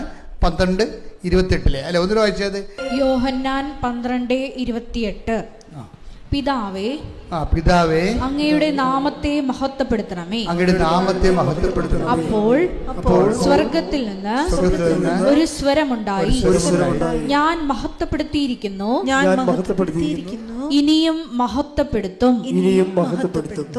ഒരു വ്യക്തിക്ക് സർവൈവ് ചെയ്യാനുള്ള എല്ലാം ക്രിസ്തുവിലുണ്ട്. അതില്ലെങ്കിൽ നമ്മൾ അവർക്കത് പറഞ്ഞു കൊടുക്കും. ക്രിസ്തു ഒരു വ്യക്തി സർവൈവ് ചെയ്യാൻ ആവശ്യമായ എല്ലാം ക്രിസ്തുവിലുണ്ട്. ചില വ്യക്തികൾക്ക് വേണ്ടി പ്രാർത്ഥിക്കാൻ നമുക്ക് പറ്റത്തില്ല. പ്രാർത്ഥിക്കാം, പക്ഷെ ആ വ്യക്തികളിൽ ആ നമ്മൾ വിചാരിക്കുന്ന അത്രയും പ്രാർത്ഥനയുടെ ഫലങ്ങൾ ആ വ്യക്തിക്ക് സ്വീകരിക്കാൻ പറ്റത്തില്ല. അപ്പം നമ്മളെന്ത് ചെയ്യും? നമ്മളത് ഉപ്പായിട്ട് വെഞ്ചരിച്ച് അവർക്ക് കൊടുക്കും. മനസ്സിലായില്ലേ? ഈ വെഞ്ചരിപ്പ് നേർച്ച വസ്തുക്കളിലൊക്കെ ഗുണങ്ങൾ അതാണ്. നേർച്ച വസ്തുക്കളൊക്കെ എന്താ ചെയ്യണത്? നിങ്ങൾക്കറിയാം, നേരത്തെ ഉപ്പല്ല നമ്മൾ കൊടുക്കണത്. നിങ്ങൾ ഓർക്കണം ഉപ്പ് വെഞ്ചരിച്ച് കൊടുത്ത് പറയരുത്. എന്താ ചെയ്യണത്? അത് ബൈബിളിലുള്ള ഒരു സംഭവമാണ് ഉപ്പ്. ബൈബിൾ ഉപയോഗിക്കുന്നതാണ് ഉപ്പ്. നമ്മളവിടെ എന്താ ചെയ്യണത്? നമ്മൾ യേശു കർത്താവാണെന്ന് അതരം കൊണ്ട് ഏറ്റു പറയുന്നു. ഇപ്പം അവർ പരാജയമാണ് കർത്താവ് എന്നല്ലേ പറയണത്. ആത്മഹത്യ ചെയ്ത ആൾക്കാരെന്താ ചെയ്യണ ആൾക്കാരെന്താ? പരാജയമാണ് കർത്താവ് എന്നല്ലേ പറയണത്. അപ്പം നമ്മൾ പറയണത് എന്താണ്? മരിച്ചുയർത്തെഴുന്നേറ്റ യൂദാസിനാൽ വഞ്ചിക്കപ്പെട്ടും പത്തോസിനെ പീലാത്തോസിനെ കൈ കഴുകിയിട്ടും അത് പത്തോസിനെ തള്ളിപ്പറഞ്ഞിട്ടും മരിച്ചുയർത്തെഴുന്നേറ്റ കർത്താവാണ് യഥാർത്ഥ കർത്താവ് എന്നാണ് നമ്മൾ പറയണത്. ഈ യേശു കർത്താവാണെന്നുള്ള എന്ത് ചെയ്യും? അധരം കൊണ്ട് ഏറ്റു പറയും. പിന്നെ എന്ത് ചെയ്യണത്? ദൈവം അവന് മരിച്ചോന്ന് ഉയർപ്പിച്ചെന്ന് ഹൃദയത്തിൽ വിശ്വസിച്ചുകൊണ്ടാണ് നമ്മളത്, അപ്പോഴാണ് രക്ഷ പ്രാപിക്കുന്നത്, അല്ലേ? അപ്പം അത് കൊണ്ട് ഈ ഉപ്പ് ആശീർവദിക്കുന്ന വ്യക്തിയുടെ ഉള്ളിൽ എന്താണ്? 2 ഫോർമുല ഉള്ളത്. എന്താണ്? യേശുവാണ് കർത്താവ്, യേശുവാണ് കർത്താവ്. പിന്നെന്താണ്? ദൈവം അവന് മരിച്ചെന്ന് ഉയർപ്പിച്ച് എഴുന്നേറ്റു എന്ന് നമ്മൾ ഹൃദയത്തിൽ വിശ്വസിക്കുന്നു. അപ്പോഴാണ് രക്ഷ പ്രാപിക്കുന്നത്. അപ്പം ഈ വ്യക്തി രക്ഷ പ്രാപിക്കാൻ വേണ്ടി നമ്മൾ വെഞ്ചരിച്ച ഉപ്പാണ് അല്ലെങ്കിൽ എന്തെങ്കിലും മീഡിയം ഇപ്പം നമ്മൾ കൊടുക്കണത്. അപ്പോൾ കൊടുക്കുമ്പോഴേ ഇപ്പം ഞാൻ നിങ്ങളോട് പറയും, നിങ്ങൾ ഉടമ്പടി എടുത്തവരായിരിക്കണം അത് കൊടുക്കേണ്ടതെന്ന് പറയും. അല്ലെങ്കിൽ വിശ്വാസ പ്രമാണം വൃത്തിയായിട്ട് ചെല്ലാൻ അറിയാവുന്നവരാണെന്ന് പറയണം. എന്താ കാര്യം? വിശ്വാസ പ്രമാണത്തിൽ ഇതെല്ലാം ഉണ്ട്. വിശ്വാസ പ്രമാണത്തിൻ്റെ കാച്ചി കുറുക്കിയെടുത്തു കഴിഞ്ഞാൽ ജിസ്റ്റ് എന്താണ്? ഈ റോമ 10:9 എന്താണ്? യേശു കർത്താവാണ്, ദൈവനെ മരിച്ചവരെന്ന് ഉയർത്തെഴുന്നേൽപ്പിച്ചു എന്ന് നമ്മൾ വിശ്വസിക്കുമ്പോഴാണ് രക്ഷ പ്രാപിക്കുന്നത്. അപ്പോൾ വിശ്വാസ പ്രമാണം ചെല്ലണമെങ്കിൽ കപ്പാസിറ്റി വേണം. അല്ലാതെ പണ്ട് കാരിക്കസിൽ പഠിച്ചാണെന്ന് പറഞ്ഞിട്ട് കാണാതെ ഈ താറാവ് കൊക്കണ പോലെ കണക്കുണാപ്പുറം വർക്കൗട്ട് ചെയ്യത്തില്ല. ഇവിടെ എന്താ പ്രശ്നം വെച്ച് കഴിഞ്ഞാൽ ഇതൊന്നും ആക്ടിവേറ്റ് ഇതെല്ലാം പഠിപ്പിച്ചു കൊടുത്തൊന്നല്ലാതെ ഇതെങ്ങനെയാണ് ഉപയോഗിക്കണമെന്ന് പഠിപ്പിച്ചു കൊടുത്തിട്ടില്ല. അവിടെ വിഷയം ഞാൻ അച്ഛനായ കാലം മുതലേ ചെല്ലണ ഒരു ഇൻസ്ട്രുമെൻ്റാണ് ഉപയോഗിക്കുന്നതാണ്. ഈ ഒരുമാതിരിപ്പെട്ട എല്ലാ വിഷയവും വിശ്വപ്രമാണത്തിൽ നിൽക്കും. എന്താ കാര്യം? ഇതിൻ്റെ അകത്തുള്ള TMD ഭയങ്കരമാണ്.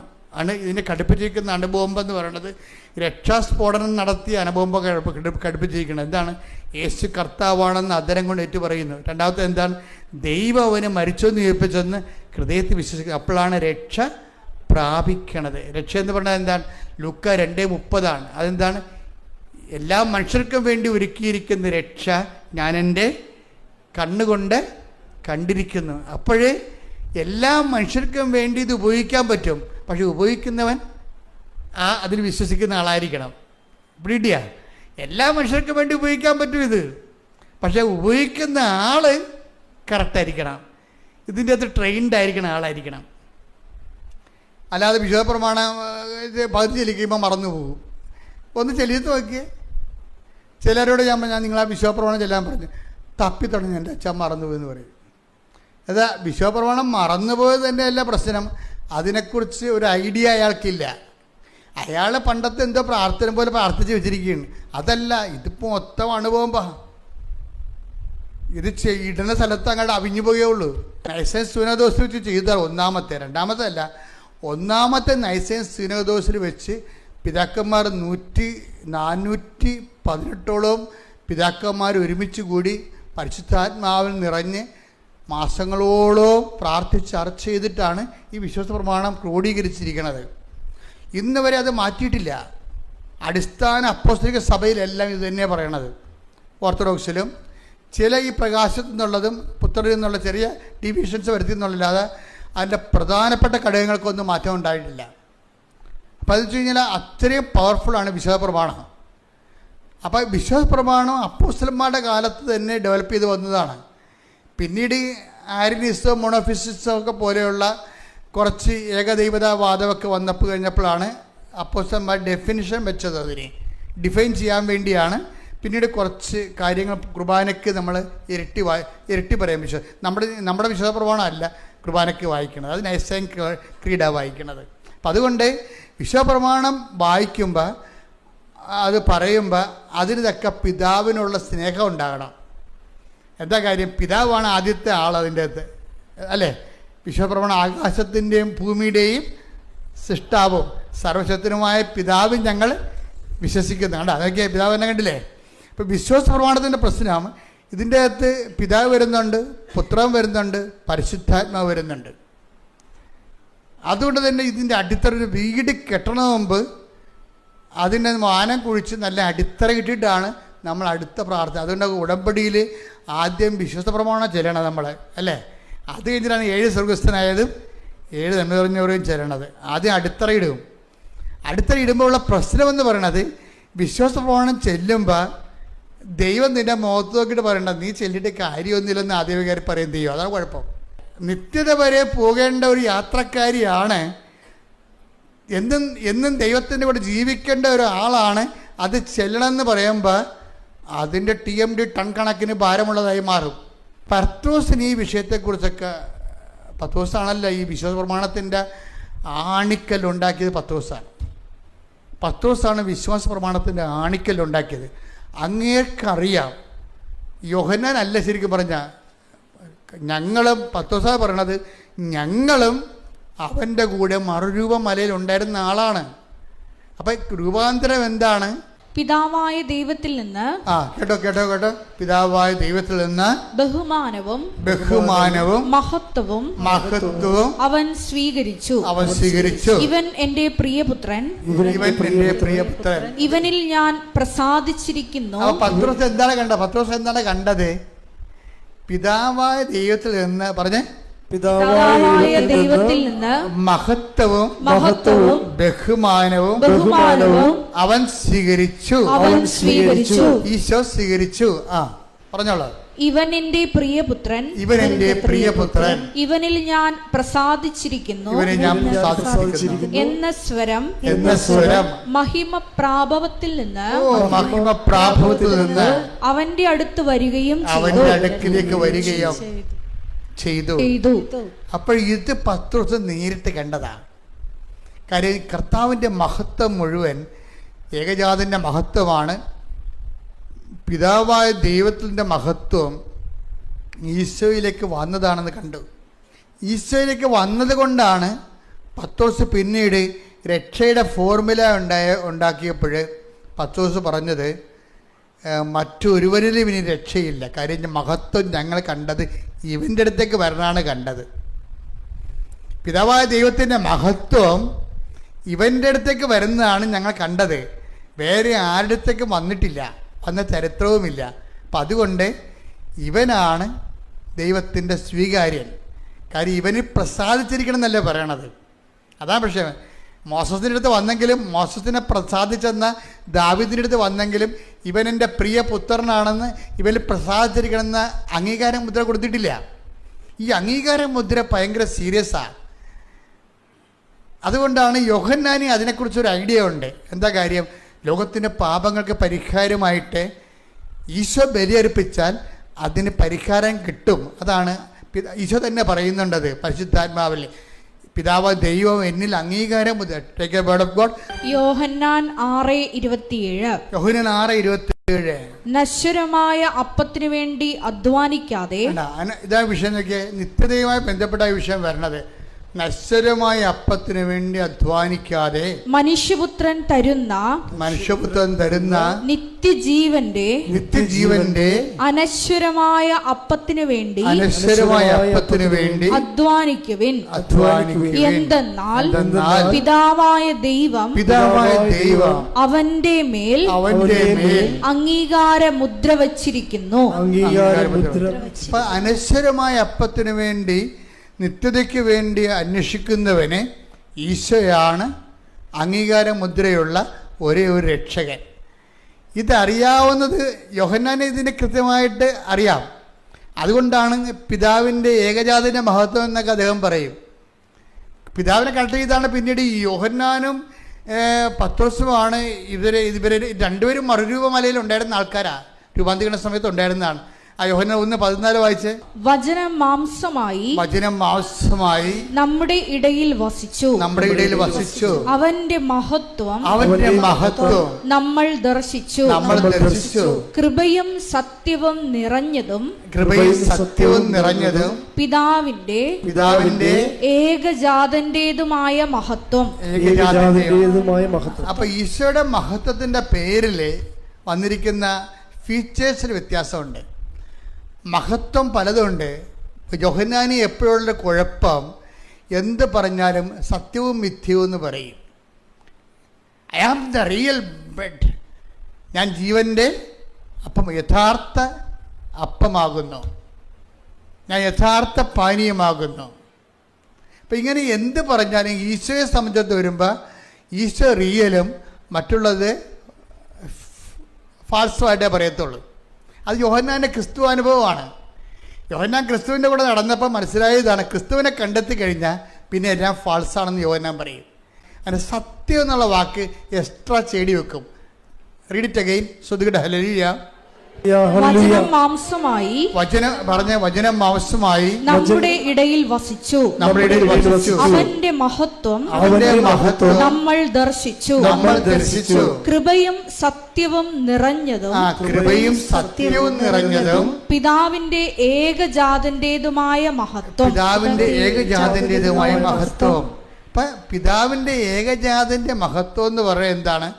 കൃപയും സത്യവും നിറഞ്ഞതാണ്. അതുകൊണ്ട് എന്താ കഴിഞ്ഞാൽ ഈ കൃപയും സത്യവും നിറയാത്ത ബാക്കിയെല്ലാം ഫാൾസ് ആണെന്ന് യോഹന്നാൻ സ്റ്റേറ്റ് ചെയ്യുകയാണ്. ഇത് ഈ സ്റ്റേറ്റ്മെൻറ്റ് തന്നെയാണ് പത്രോസിൻ്റെ സ്റ്റേറ്റ്മെൻറ്റ്. എന്താ പത്രോസ് എന്ത് പറയും? പത്രോസ് പറയും യേശു മാത്രമാണ് സത്യമെന്ന് പറയും. എന്താ കാര്യം? അതാണ് മറ്റൊരുവൻ രക്ഷയില്ല. 4:12 എടുത്ത് നടപടി പുസ്തകം. ശ്രുതികട ഹല്ലേലൂയ. ആകാശത്തിന് കീഴെ മനുഷ്യരുടെ ഇടയിൽ നമുക്ക് രക്ഷയ്ക്കു വേണ്ടി മറ്റൊരു നാമവും നൽകപ്പെട്ടിട്ടില്ല. അപ്പൊ മറ്റൊരു നാമവും നൽകപ്പെട്ടിട്ടില്ല എന്നതിന്റെ കൂടെ വായിക്കണം, പിതാവായ ദൈവം എനിക്ക് അംഗീകാരം മുദ്ര ചാർത്തിയിരിക്കുന്നു. മറ്റൊരു നാമവും രക്ഷയ്ക്ക് വേണ്ടി നിത്യതയ്ക്ക് വേണ്ടി നൽകപ്പെട്ടില്ല എന്നതിൻ്റെ കൂടെ വായിക്കണം, പിതാവായ ദൈവത്തിൻ്റെ മഹത്വവും സത്യവും കൃപയും നിറഞ്ഞ മഹത്വം എന്ന്. അപ്പം സത്യവും കൃപയും നിറഞ്ഞ മഹത്വം യേശുക്രിസ്തുവിൻ്റെത് എന്നുള്ളത് എന്തിനുള്ളതാണ്? നിത്യതയ്ക്ക് വേണ്ടി നമുക്ക് നൽകിയിരിക്കുന്ന ദൈവത്തിൻ്റെ രക്ഷയുടെ നാമമാണ്. അതാണ് ശ്രീയേശു നാമം, രക്ഷയുടെ നാമം. ശ്രുതികട ഹല്ലേലൂയ. മറിയം കാനായിൽ കല്യാണത്തിൽ വെച്ച് ആവശ്യപ്പെട്ടത് എന്താണ്? പിതാവേ, അങ്ങയുടെ പുത്രനെ മഹത്വപ്പെടുത്തണമേ. ഇത് തന്നെയാണ് ഈശോ പ്രാർത്ഥിച്ചത്. 12 ഈശോനെ പ്രാർത്ഥിച്ച പിതാവേ, അങ്ങേ നാമത്തെ മഹത്വപ്പെടുത്തണമേ. അപ്പം പിതാവിൻ്റെ നാമത്തെ മഹത്വപ്പെടുത്തുക വഴി ഏകജാതൻ്റെ നാമം മഹത്വപ്പെടണം. ഇത് എപ്പോഴും നമ്മൾ ചിന്തിക്കേണ്ട കാര്യം, ഇപ്പോഴേ ഈ ലാസർ മരിച്ചപ്പോഴും ഈശോ പറഞ്ഞത് എന്താണ്? ഈ രോഗം മരണകാരണമല്ല, ദൈവത്തിൻ്റെ മഹത്വം വെളിപ്പെടാനുള്ളതാണ്. അപ്പോൾ മഹത്വം വന്നില്ലേ? ഇല്ലേ? മോശം കാര്യത്തിനും മഹത്വം എന്നാണ് ഈശോനെ അഡ്രസ്സ് ചെയ്യണത്. ഇനി ഇപ്പോഴും മാതാവ് എന്താ ചോദിച്ചിരിക്കണത്? അവർക്ക് വീഞ്ഞില്ല എന്ന് പറയുമ്പോൾ എന്താണ്? ഇപ്പം നിങ്ങളുടെ വസ്തു വിൽക്കണില്ല, നിങ്ങൾ കല്യാണം വെക്കണില്ല, നിങ്ങൾക്ക് മക്കളില്ല എന്ന് പറയുമ്പോൾ നമ്മൾക്ക് നല്ല ബോധമില്ല എന്നുണ്ടെങ്കിൽ നമ്മൾ ആ സബ്ജക്റ്റ് വൈസായിട്ടായിരിക്കും അതിനൊക്കെ സമീപിക്കണത്. പക്ഷേ റീഡ് ചെയ്യണത് സ്വർഗമെന്ന് റീഡ് ചെയ്യണത് അങ്ങനെയല്ല. എന്താ ചെയ്യണത്? അമ്മ പ്രാർത്ഥിച്ചത് എന്താണ്? പിതാവേ, ഈ ഒരു അടയാളം വഴി അങ്ങയുടെ മകൻ്റെ നാമത്തെ അങ്ങ് മഹത്വപ്പെടുത്തണമേ എന്നതാണ്. അപ്പം അങ്ങനെ മഹത്വപ്പെടുത്തണം ചോദിച്ചു കഴിഞ്ഞാൽ പിന്നെ ടൈം ഷോർട്ടൺ ചെയ്യും. എന്താ കാര്യം? ഈശോയ്ക്ക് 12:28 ടൈം ഷോർട്ടൺ ചെയ്തില്ലേ? ഇതാ ഞാൻ മഹത്വപ്പെടുത്തുന്നു, ഇനിയും മഹത്വപ്പെടുത്തുന്ന പറഞ്ഞത് എന്താണ്? ആ മഹത്വപ്പെടുത്തുന്നത് ചോദിച്ചതുകൊണ്ടാണ്. മനസ്സിലായില്ലേ? എപ്പോഴും നമ്മൾ ശ്രദ്ധിക്കേണ്ട ഇതാണ്, നമ്മളുടെ ഓരോ വിഷയത്തിലും അതിൻ്റെ ബേസിക് എന്ന് പറയുന്നത് ദൈവത്തിൻ്റെ മഹത്വമായിരിക്കണം. പറഞ്ഞ മനസ്സിലായില്ലേ? അല്ല നിങ്ങളുടെ ഇപ്പോൾ ആ ജോലി നിങ്ങൾ വിചാരിച്ച ജോലി കിട്ടിയില്ല, അപ്പോൾ നിങ്ങൾ ഇതിനോട് അളിഞ്ഞ മോന്ത്യമായിട്ട് പോയി ഇട്ട പാമ്പ് കിടക്കണ പോലെ കടല ചുരുണ്ടി കൂടി ഭക്ഷണം കഴിക്കത്തില്ല. ഇങ്ങനെയുള്ള അലവലാദികൾ വന്നിട്ട് ഉടമ്പടി എടുക്കേണ്ട ഒരു കാര്യമില്ല. ഉടമ്പടി ഇത്തിരി സബ്ലിമേറ്റ് ആയിട്ടുള്ള ആധ്യാത്മിക നിലവാരമുള്ള ആൾക്കാർക്കുള്ളതാണ്. കാര്യം അത് മഹത്വത്തിൻ്റെ പ്രാർത്ഥനയാണ്. അല്ലാതെ ഒരു ദിവസം നോക്കിയപ്പോൾ അന്ന് നമുക്ക് കുറേ പ്രാർത്ഥിച്ചതല്ലേ, നിലത്തിരി മാറി പച്ചത്തിരിയും കഴിഞ്ഞ്. അപ്പോൾ ആൾക്കാർ ഈ മരുന്ന് കുടിക്കണ പോലെയാണേ. ഈ പണ്ട് ഔൺസ് കുപ്പിയൊന്നും സാധനം ഉണ്ടായിരുന്നില്ല. ഇപ്പോൾ ഔൺസ് കുപ്പിയൊന്നും ഈ സർക്കാർ ആശുപത്രി ഇപ്പോൾ ഞാനും പണ്ട് പോയിട്ടുള്ള കുഞ്ഞുനാളിൽ സർക്കാർ ആശുപത്രി പോകുമ്പോൾ എല്ലാത്തിനും കൂടി അവർ ഒറ്റ കുപ്പി ഉണ്ടാക്കത്തുള്ളൂ അവിടെ.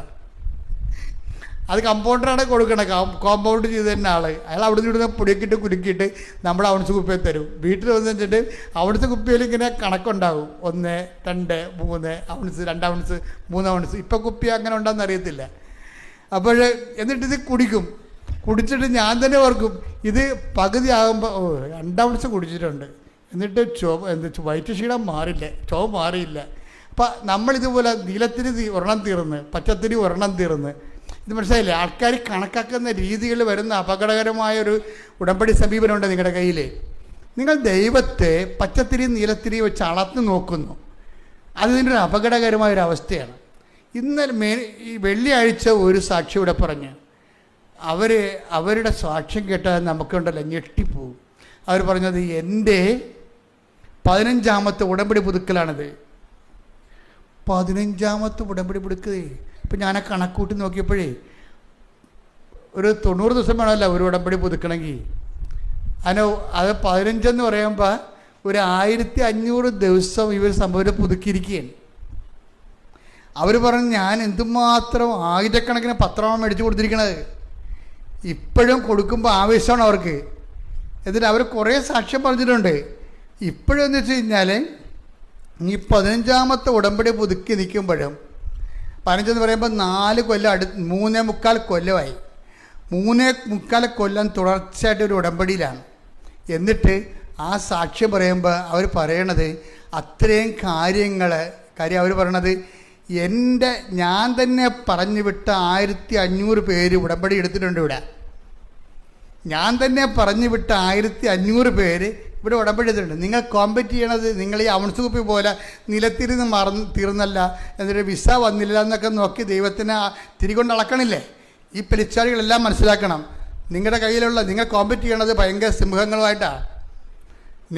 അതായത് 1500 പേരെ ഉടമ്പടി എടുപ്പിക്കുകയും അവിടെ ജീവിതത്തിലേക്ക് വിശ്വാസത്തെ വെളിച്ചം കടത്തിവിടുകയും ഇനിയും കർത്താവിന് വേണ്ടി ഒരംഗത്തിനൊരു ബാല്യമുണ്ടെന്നും പറഞ്ഞുകൊണ്ട് വീണ്ടും വന്ന് കർത്താവിൻ്റെ വേല ചെയ്യാൻ വേണ്ടി ആവശ്യത്തോടെ നിൽക്കുന്ന ആൾക്കാരുമായിട്ടാണ് നിങ്ങൾ ഈ തിരിവെച്ച് കർത്താവിനെ അളക്കുന്ന ആൾക്കാർ കോമ്പറ്റ് ചെയ്യണമെന്ന് ഓർത്തേക്കണം. ആദ്യം നിങ്ങൾ തീരുമാനിക്കുക, യേശുക്രിസ്തു 1ാം സ്ഥാനം കൊടുക്കുക, ബാക്കി ദൈവത്തിന് ഏൽപ്പിച്ച് കൊടുക്കുക.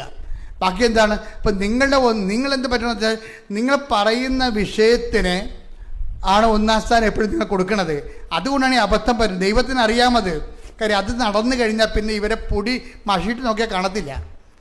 നിങ്ങൾ ആ ഉടമ്പടി വെച്ചിരിക്കുന്ന കാര്യം നടന്നാൽ പിന്നെ മഷിയിട്ട് നോക്കിയാൽ കാണത്തില്ല. അതുകൊണ്ട് അത് ദൈവത്തിന് അറിയാം. ഈ അഭ്യാസമുള്ള ആൾക്കാരുമായിട്ട് ഉടമ്പടി ആ ഫയൽ പോലെ ദൈവം നോക്കത്തില്ല. എന്താ കാര്യം? ദൈവത്തിനറിയാം ഇത് വണ്ടി വിടാൻ വേണ്ടി വന്ന് നിൽക്കുകയാണെന്നറിയാം. സംഭവം നടന്നിട്ട് ഉടനെ അടുത്ത വണ്ടിക്ക് പോയി കഴിഞ്ഞപ്പോൾ ദൈവത്തിന് പോലും ഇവരെ കിട്ടത്തില്ല. പിന്നെ കാര്യം അവിടെ കഴിഞ്ഞകാല ഫയലെല്ലാം കർത്താവിൻ്റെ കയ്യിലുണ്ട്. നിങ്ങൾ എപ്പോഴും നിങ്ങളുടെ അപകടം പറഞ്ഞിരിക്കണം നിങ്ങളുടെ പഴയ ഫയലാണ് കുഴപ്പമുണ്ടാക്കിയിരിക്കണത്. ഞാനിപ്പോൾ ഇപ്പോൾ ലക്ഷക്കണക്കിന് ആൾക്കാരുടെ ഉടമ്പടി കേട്ടിട്ട് ആൾക്കാരുടെ ഗ്രോത്ത് പരിശോധിച്ചുകൊണ്ട് നിങ്ങൾക്കെല്ലാം പറ്റിയിരിക്കണത്. അപ്പം നിങ്ങൾക്ക് രക്ഷപ്പെടാനുള്ള മാർഗ്ഗം വെച്ചാൽ ഈ പഴയ ഫയൽ കീറിയാൽ നല്ലതാണ്. അത് കത്തിച്ച് കളഞ്ഞാൽ നല്ലതായിരിക്കും. പഴയ ഫയലില്ലേ അവനാണ് ആദ്യം കത്തിക്കേണ്ടത്. എന്ന് വെച്ച് കഴിഞ്ഞാൽ നിങ്ങൾ ദൈവത്തിന് ഇതുപോലെ ഇപ്പോൾ ആൾക്കാരുടെ സാക്ഷ്യം എന്താ പറയണത്? ഞാനൊരു നല്ല കത്തോലിക്ക കുടുംബത്തിലുണ്ടായിരുന്ന ആളാണ്, ഞാൻ നല്ല ക്രിസ്തീയ കുടുംബത്തിലുള്ള ആളാണ്, പക്ഷേ ഉടമ്പടി എടുത്തപ്പോഴാണ് ഞാനിപ്പോൾ യഥാർത്ഥ ദൈവത്തെ കണ്ടതെന്ന് കണ്ടോ നോക്കിയേ. അപ്പോൾ നല്ല കത്തോലിക്ക കുടുംബത്തിലും നല്ല ക്രിസ്തീയ കുടുംബത്തിലും ജീവിക്കുന്ന ആൾക്കാർ ഉടമ്പടി എടുത്ത് ജീവിക്കാൻ തുടങ്ങി 90 ദിവസം ആയപ്പോഴാണ് അവർ ദൈവത്തെ കണ്ടെത്തിയെന്ന് പറയുമ്പോൾ ഉടമ്പടി എന്ത് പവർഫുള്ളായിരിക്കും. അപ്പോൾ അത് എപ്പോഴും നമ്മൾ ശ്രദ്ധിക്കേണ്ട കാര്യം, ഉടമ്പടി എടുക്കുന്നവരെ നിങ്ങളുടെ പഴയ വിഷയങ്ങൾ നിങ്ങൾക്ക് പറയാം. പക്ഷേ ഉടമ്പടി എടുത്തു കഴിഞ്ഞാൽ അത് നിങ്ങളുടെ വിഷയമല്ല. നിങ്ങളിവിടെ എഴുതിയിട്ടിരിക്കുന്ന വിഷയം നിങ്ങളുടേതല്ല. ആടാണത്. അത് ഓൾറെഡി ദൈവത്തിൻ്റെ അടുത്ത് നമ്മൾ ഏൽപ്പിച്ച് കഴിഞ്ഞു. ഇനി നിങ്ങളുടെ മുമ്പിലുള്ള ഓപ്ഷൻ എന്താ? 2 ഓപ്ഷൻ നിങ്ങളുടെ കയ്യിലുണ്ട്. ഒന്ന്, പഴയ ഫയൽ കത്തിക്കണം. എന്തിനാ? പഴയ ഫയൽ കുറേ ഉണ്ടാവുകയെ. അത് നിങ്ങളിപ്പോൾ പറഞ്ഞില്ലേ, കഴിഞ്ഞ ദിവസം ഒരു ചേട്ടൻ സാക്ഷ്യം പറഞ്ഞാണ്. ഞാൻ ബൈജൂസ് എന്ന് പറഞ്ഞ സാക്ഷ്യം കേട്ടില്ലേ, കഴിഞ്ഞ ആഴ്ച ഞാൻ പറഞ്ഞാണ്. അയാൾ പറഞ്ഞത് എന്താ വെച്ചാൽ, ഇത് എന്തൊക്കെ പറഞ്ഞാലും 90 ദിവസത്തെ പരിപാടിയല്ലേ ഉള്ളു, എന്ത് പറഞ്ഞാലും ഇത്തിരി കഷ്ടപ്പെട്ടാലും 90 ദിവസത്തെ പരിപാടിയല്ലേ ഉള്ളെന്ന്. എന്താണ് കഷ്ടപ്പെടാൻ തീരുന്നറിയാം. ഉടമ്പടി കഷ്ടപ്പാടൊന്നുമില്ല. അതായത് ഇവിടെ വൃത്തിമനോട് ഉടമ്പടി എടുത്തിരിക്കുന്ന ആൾക്കാർ പറഞ്ഞിരിക്കുന്നത്, ഒരു ക്രിസ്ത്യാനി സ്വാഭാവികമായിട്ട് ചെയ്യേണ്ട കാര്യങ്ങൾ മാത്രമേ ഉടമ്പടിയിലുള്ളൂ. മുഴുവനും പോയി എല്ലാ സൃഷ്ടികളോടും സുവിശേഷം പ്രസംഗിക്കാൻ പറഞ്ഞിരിക്കണേ. നിങ്ങൾക്ക് പ്രസംഗിക്കാൻ പ്രയാസമുള്ളത് കൊണ്ടല്ലേ പത്രം എടുത്ത് കഴിച്ച് തന്നിരിക്കണേ, സാക്ഷ്യത്തിൻ്റെ പത്രം.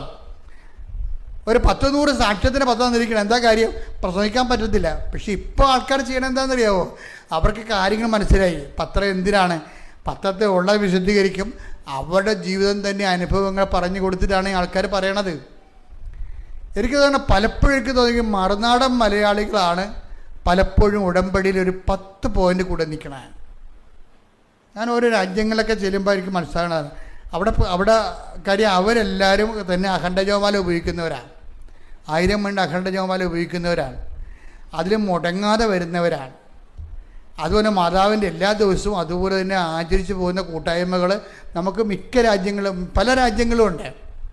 ഞാൻ പിന്നെ അതിനെ ബൂസ്റ്റ് ചെയ്യാത്തതിൻ്റെ കാരണം, എന്നോടത് ബൂസ്റ്റ് ചെയ്യാൻ കർത്താവ് അത് പ്രധാനപ്പെട്ട കാര്യം മിനിസ്ട്രിയായിട്ട് എടുക്കാൻ അമ്മ പറഞ്ഞിട്ടില്ല. അതുകൊണ്ടാണ് ഞാൻ അധികം ബൂസ്റ്റ് ചെയ്യാത്തത്. വല്ലപ്പോഴൊക്കെ ഒന്ന് യൂറോപ്പിൽ പോയി ഒരു ധ്യാനം എടുക്കുക എന്നല്ലാതെ ആ സ്ഥിരം പരിപാടി എടുത്തിട്ടില്ല. അതെടുക്കാൻ തന്നെ കാരണം തന്നെ ഈ ശുശ്രൂഷകൾ ഇവിടെ നടക്കേണ്ടതാണ്. പകുതി മുക്കാലും അമ്മ പ്രത്യക്ഷപ്പെട്ട ഇടം ഇതല്ലേ. അപ്പം അതുകൊണ്ട് തന്നെയാണ് ഈ പ്രത്യക്ഷീകരണത്തിനൊരു ആനുകൂല്യം നമുക്കുണ്ട്. അതുകൊണ്ടാണ് ഈ മറ്റുള്ളവർ ഇവിടെ നാട്ടിൽ വന്നിട്ട് ആദ്യം നെടുമ്പാശ്ശേരി വന്ന് ഇറങ്ങിയിട്ട് നേരെ ഇവിടെ വരേണ്ട കാര്യം എന്താ? ആ ഒരു പ്രത്യക്ഷീകരണത്തിൻ്റെ ഒരു ആനുകൂല്യമുണ്ട് ഇവിടെ. അപ്പം നമ്മൾ അമ്മയോട് ഒരു കാര്യം അമ്മയുടെ മാധ്യസ്ഥ ചോദിക്കണത് എന്താണ്? അമ്മയുടെ പ്രത്യക്ഷീകരണത്തിൻ്റെ അടിസ്ഥാനത്തിലാണ് ചോദിക്കണത്. കാര്യം എന്താണ്? ഉടമ്പടി പോലും അമ്മയുടെ പ്രത്യക്ഷീകരണത്തിൻ്റെ അടിസ്ഥാനത്തിലാണ് നമുക്ക് തന്നിരിക്കുന്നത്. അമ്മയുടെ പ്രത്യക്ഷീകരണത്തിൻ്റെ അടിസ്ഥാനത്തിലാണ് ഉടമ്പടി തന്നിരിക്കുന്നത്. അല്ല കൃപാസനം ഉണ്ടായിട്ട് 30 കൊല്ലം കഴിഞ്ഞ് ഇതിൽ ഇത്രയും നാളായിട്ട് ഉടമ്പടി തന്നില്ലല്ലോ. 2016 ഉടമ്പടി തന്നത്. ആ 2015 ഉടമ്പടി തന്നത്. ആ പ്രത്യക്ഷീകരണത്തിൻ്റെ സ്ഥലത്ത് ഞാൻ മാതാവിനെ പ്രതിഷ്ഠിച്ച് കഴിഞ്ഞപ്പോൾ ധൂപം ചാർത്തിട്ട് പ്രത്യക്ഷീകരണ പ്രാർത്ഥന ചൊല്ലിക്കഴിഞ്ഞപ്പോഴാണ് 6 മാസത്തിൽ ഉടമ്പടി തന്നത്. അതൊക്കെ മുമ്പ് ഞാൻ ഇവിടെ ഇല്ലേ? അതൊക്കെ മുമ്പ് ഈ ബലിപീഠമില്ലേ? ഈ സ്ഥലമില്ലേ? എല്ലാം ഉണ്ട്. പക്ഷെ പ്രത്യക്ഷീകരണത്തിന് ഭയങ്കര പവറാണ്. അപ്പം ദൈവം ആഗ്രഹിക്കുന്നുണ്ട് പ്രത്യക്ഷീകരണം ലോകം മുഴുവൻ ചർച്ച ചെയ്യപ്പെടാൻ വേണ്ടിയും ഔദ്യോഗികമായ സഭ ഏറ്റെടുക്കാൻ വേണ്ടിയും. അപ്പം നിങ്ങൾ പ്രാർത്ഥിക്കേണ്ടത് എന്തിനാണ്? മാതാവേ, പ്രത്യക്ഷീകരണത്തിനെ സഭ ഏറ്റെടുത്തുകൊണ്ട് ഞങ്ങളുടെ പ്രവർത്തനങ്ങൾ വഴി ദൈവപിതാവിൻ്റെ ഇഷ്ടം മഹത്വപ്പെടാൻ ഇടയാക്കണമേ എന്ന് പ്രാർത്ഥിച്ച്, കർത്താവേ പ്രത്യക്ഷീകരണത്തിന് എൻ്റെ ദൈവിക ലക്ഷ്യം സഭ ഏറ്റെടുത്തുകൊണ്ട് ഞങ്ങളുടെ പ്രവർത്തനങ്ങൾ വഴി ദൈവപിതാവിന്റെ തിരുമനസ് നിറവേറി പിതാവായ ദൈവവും ഏകജാതനും മഹത്വപ്പെടാൻ വേണ്ടി കാനായിലെ കുടുംബത്തിൽ നിൽക്കുന്നതുപോലെ ദൈവ മഹത്വത്തിന്റെ മധ്യസ്ഥയായി പരിശുദ്ധ അമ്മയെ നീ അടയാളപ്പെടുത്തിയതുപോലെ അൾത്താറയിലെ പ്രത്യക്ഷപ്പെട്ട അമ്മയുടെ പ്രത്യക്ഷീകരണത്തിന്റെ അടിസ്ഥാനത്തിലെ ഉടമ്പടി ചെയ്തിട്ടുള്ള എല്ലാ മക്കൾക്കും അടയാളം ലഭിച്ചുകൊണ്ട് ദൈവനാമത്തെ മഹത്വപ്പെടുത്തണമേ. ആലയത്തെ വീണ്ടും വീണ്ടും വിശുദ്ധീകരിക്കണമേ, മഹത്വപ്പെടുത്തണമേ. Hallelujah, hallelujah.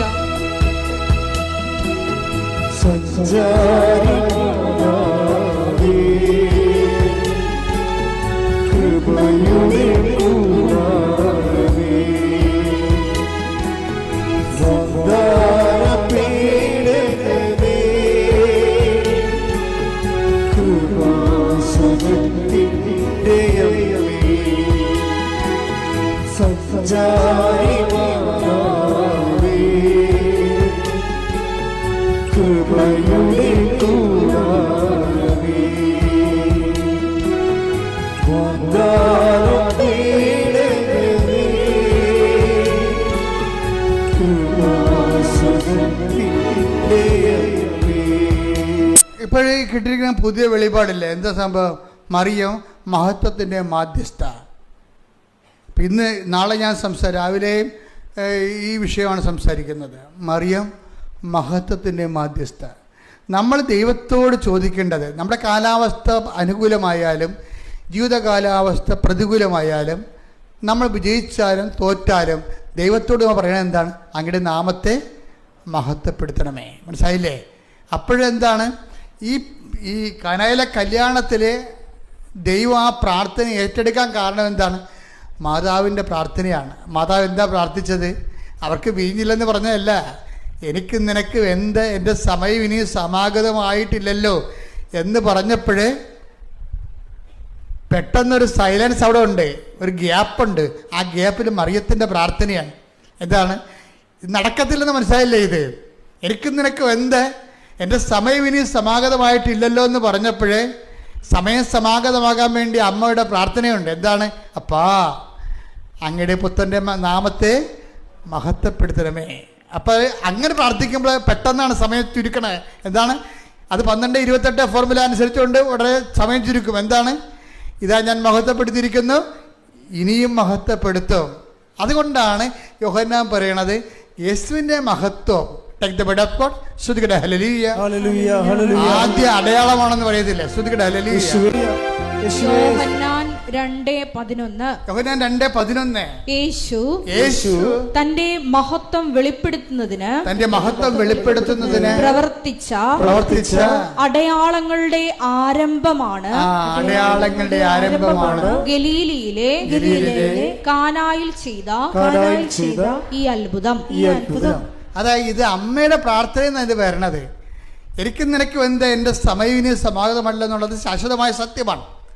ആകാത്ത സമയം ആക്കിയെടുക്കുന്നതിന് വേണ്ടി അമ്മ ഉപയോഗിച്ച ഫോർമുല എന്താണ്? അപ്പാ അങ്ങയുടെ നാമത്തെ മഹത്വപ്പെടുത്തണമേ, അങ്ങ് പുത്രൻ്റെ നാമത്തെ മഹത്വപ്പെടുത്തണമേ. അപ്പം പെട്ടെന്നാണ് ഉത്തരം. എന്താണ്? ഞാൻ മഹത്വപ്പെടുത്തിയിരിക്കുന്നു, ഇനിയും മഹത്വപ്പെടുത്തും. അതാണ് പറയണത്. അത് ഒന്നിൽ വായിച്ച് ആദ്യത്തെ അടയാളം എന്നാണ്. അപ്പൊ ഇനിയും മഹത്വപ്പെടുത്തുന്ന അണ്ടർസ്റ്റുഡ് ആണ് എൻ്റെ അകത്ത്. വായിച്ച് യേശു തന്റെ മഹത്വം വെളിപ്പെടുത്തുന്നതിന് പ്രവർത്തിച്ച അടയാളങ്ങളുടെ ആരംഭമാണ്. അടയാളങ്ങളുടെ അത് ഇനിയും മഹത്വപ്പെടുന്നില്ലേ? 12:18 ഇതാ ഞാൻ മഹത്വപ്പെടുത്തിയിരിക്കുന്നു, ഇനിയും മഹത്വപ്പെടുത്തും. അപ്പൊ അമ്മയുടെ പ്രാർത്ഥന എന്താണ്? അപ്പാ സമയമായില്ലെന്നാണ് ഈശോ പറയണത്. പക്ഷേ എൻ്റെ അസ്ഥയെന്ന് ലോകം വിശ്വസിക്കണം അപ്പാ എന്ന് പറഞ്ഞപ്പോഴാണ് ഇതാ ഞാൻ മഹത്വപ്പെടുത്തിയിരിക്കുന്നു, ഇനിയും മഹത്വപ്പെടും. അടയാളങ്ങളുടെ ആരംഭമാണ്. പിന്നെ അടയാളങ്ങളുടെ ഘോഷയാത്രയാണ്. കൈയടിച്ച് ശ്രദ്ധിക്കട്ടെ.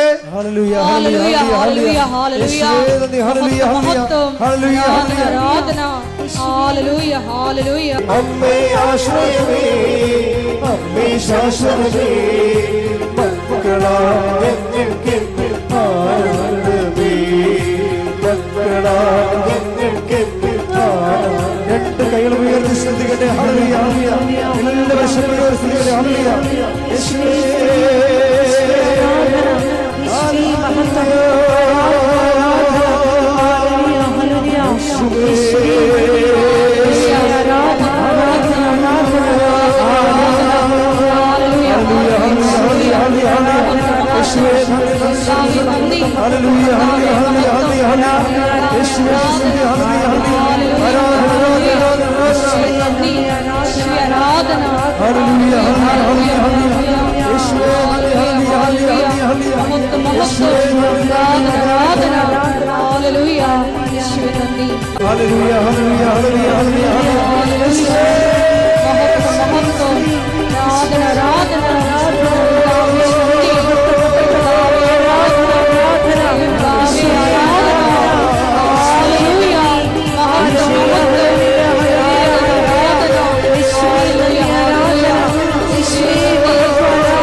കൈകൾ വെച്ച് പ്രാർത്ഥിക്കുന്ന സമയമാണ്.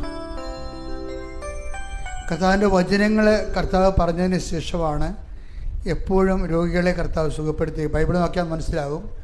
എപ്പോഴെല്ലാം കർത്താവിന് വചന പ്രഘോഷണം കഴിയുമ്പോഴാണ് കർത്താവ് രോഗികളെ സ്പർശിച്ച് പ്രാർത്ഥിക്കുന്നത്. അതുകൊണ്ടാണ് ഈ വചന പ്രഘോഷണം രോഗസൗഖ്യ പ്രാർത്ഥന ഒരുമിച്ച് പോകാൻ കാരണം. അത് നമ്മളാരും ഉണ്ടാക്കിയെടുത്തതല്ലത്, ബൈബിളിൽ അങ്ങനെയാണ് ഉള്ളത്. അതുകൊണ്ട് തന്നെ ആ വചനത്തെ വിശ്വസിക്കുന്ന എല്ലാവരെയും കർത്താവ് സുഖപ്പെടുത്തും. അതിന് പ്രത്യേകിച്ച് ഒരു പരിഗണനയുമില്ല. ആർക്കാണ് വിശ്വസിക്കാൻ കഴിയുന്നത് അവരെല്ലാം കർത്താവ് വിശ്വസിക്കും. ഒന്ന് ആദ്യം തന്നെ നമ്മുടെ വിശ്വാസം ഒന്ന് നിങ്ങൾ വിശ്വാസപ്രമാണം ചൊല്ലിക്കേ, ഒന്ന് ചൊല്ലിക്കൊടുത്തേ. സർവശക്തനായ പിതാവും ആകാശത്തിന്റെയും ഭൂമിയുടെയും സൃഷ്ടാവുമായ ദൈവത്തിൽ ഞാൻ വിശ്വസിക്കുന്നു. അവിടുത്തെ ഏകപുത്രനും ഞങ്ങളുടെ കർത്താവുമായ ഈശോ മിശിഹായിലും ഞാൻ വിശ്വസിക്കുന്നു. ഈ പുത്രൻ പരിശുദ്ധാത്മാവിനാൽ ഗർഭസ്ഥനായി കന്യകാമറിയത്തിൽ നിന്ന് പിറന്ന് പൊന്തിയോസ് പിലാത്തോസിന്റെ കാലത്ത് പീഡകൾ സഹിച്ച് കുരിശിൽ തറയ്ക്കപ്പെട്ട് മരിച്ച് അടക്കപ്പെട്ട് പാതാളങ്ങളിൽ ഇറങ്ങി മനുഷ്യരുടെ ഇടയിൽ നിന്ന് മൂന്നാം നാൾ ഉയർത്ത് സ്വർഗത്തിലേക്ക് എഴുന്നള്ളി സർവശക്തിയുള്ള പിതാവായ ദൈവത്തിന്റെ വലതുഭാഗത്തിരിക്കുന്നു. അവിടെ നിന്ന് ജീവിക്കുന്നവരെയും മരിച്ചവരെയും വിധിക്കുവാൻ വരുമെന്നും ഞാൻ വിശ്വസിക്കുന്നു. പരിശുദ്ധാത്മാവിലും ഞാൻ വിശ്വസിക്കുന്നു. വിശുദ്ധ കത്തോലിക്കാ സഭയിലും പുണ്യവാന്മാരുടെ ഐക്യത്തിലും പാപങ്ങളുടെ മോചനത്തിലും ശരീരത്തിന്റെ ഉയർപ്പിലും നിത്യമായ ജീവിതത്തിലും ഞാൻ വിശ്വസിക്കുന്നു. ആമേൻ.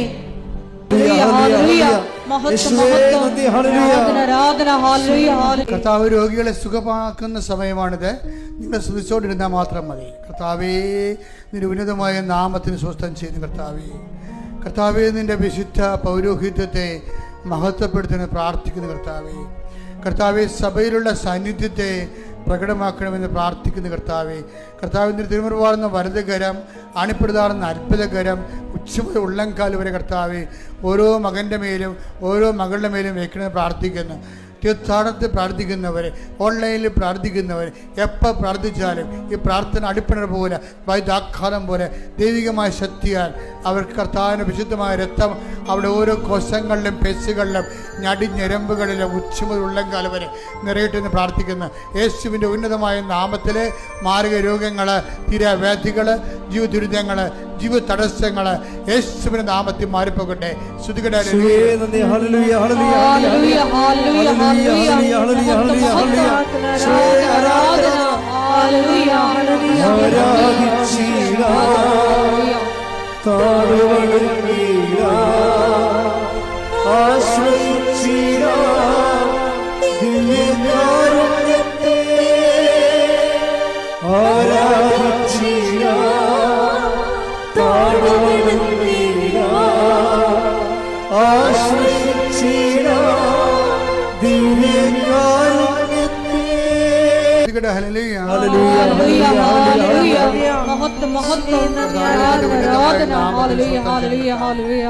കർത്താവിന്റെ ഉന്നതമായ നാമത്തിന് സ്വസ്ഥം ചെയ്ത് കർത്താവേ, തൈറോയിഡിന്റെ അസുഖങ്ങളുടെ സമയത്ത് പ്രാർത്ഥിക്കും. ജനങ്ങൾ മാത്രം ശ്രദ്ധിക്കട്ടെ.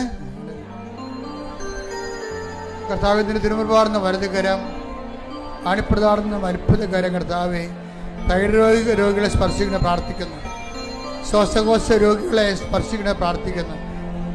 കരൾ രോഗികളെ, ഹൃദയാഘാതമുള്ളവര്, ഹൃദയത്തിൻ്റെ ബ്ലോക്കുകളുള്ളവർ, സ്പോണ്ടിലോസിൻ്റെ അസുഖങ്ങളുള്ളവർ, സ്പൈനിൻ്റെ അസുഖങ്ങളുള്ളവർ കർത്താവിനെ സ്പർശിക്കട്ടെ എന്ന് പ്രാർത്ഥിക്കും. ഉച്ച മുതൽ ഉള്ളംകാലം വരെ കർത്താവ് എല്ലാ കോശങ്ങളും, പെസുകൾ, ഞരമ്പുകൾ, സിസ്റ്റുള്ളവർ കർത്താവ്, ത്വക്ക് രോഗികൾ, വിശപ്പ് രോഗികൾ, സോറിയാസിസ് രോഗികൾ യേശുവിൻ്റെ നാമത്തിൽ നീർക്കെട്ടലുള്ളവർ കർത്താവിൻ്റെ നാമം സൗഖ്യപ്പെടട്ടെ. ഗർഭാശയ രോഗികൾ, ആമാശയ രോഗികൾ, മക്കളില്ലാത്തവർ, കർത്താവ് മുഴകളുള്ള ശരീരത്തിൽ മുഴകളുള്ളവർ കർത്താവിൻ്റെ നാമത്തിൽ, അസ്ഥി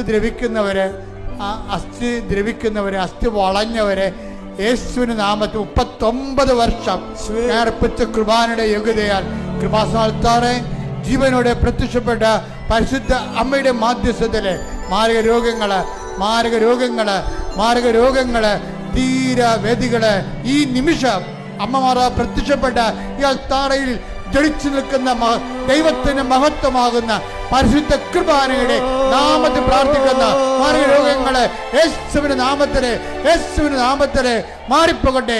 കർത്താവിന് ശക്തി കൊടുക്കട്ടെ. കർത്താവിന് അസ്ഥിക്കുഴകള്, നാടിഞ്ഞരമ്പുകള്, ശ്വാസകോശങ്ങള്, ലിഗമെന്റ് പൊട്ടിയ അവസ്ഥകള്, അകപ്പെട്ട റാടുകള് എല്ലാം കർത്താവേ വിട്ടുമാറട്ടെ. യേശുവിന്റെ നാമത്തില് സൗഖ്യം പ്രാപിക്കട്ടെ. സമാധാനം ഇല്ലാത്തവര്, ഡിപ്രഷൻ രോഗികള്, ആത്മഹത്യ കുറിച്ച് ചിന്തിക്കുന്നവര്, അതിലെല്ലാം പരാജയ ഭീതിയുള്ളവര് യേശുവിന്റെ നാമത്തില് മാറിപ്പോകട്ടെ. Hallelujah, hallelujah, hallelujah, hallelujah, hallelujah. മഹത്വം ദൈവപിതാവേ, നന്ദി ദൈവപിതാവേ, മഹത്വം. സദയം തുടരേ സുഖമായി എൻ്റെ ഉള്ളം അരികിൽ വരേണേ. സദയം തുടരേ സുഖമായി എൻ്റെ ഉള്ളം.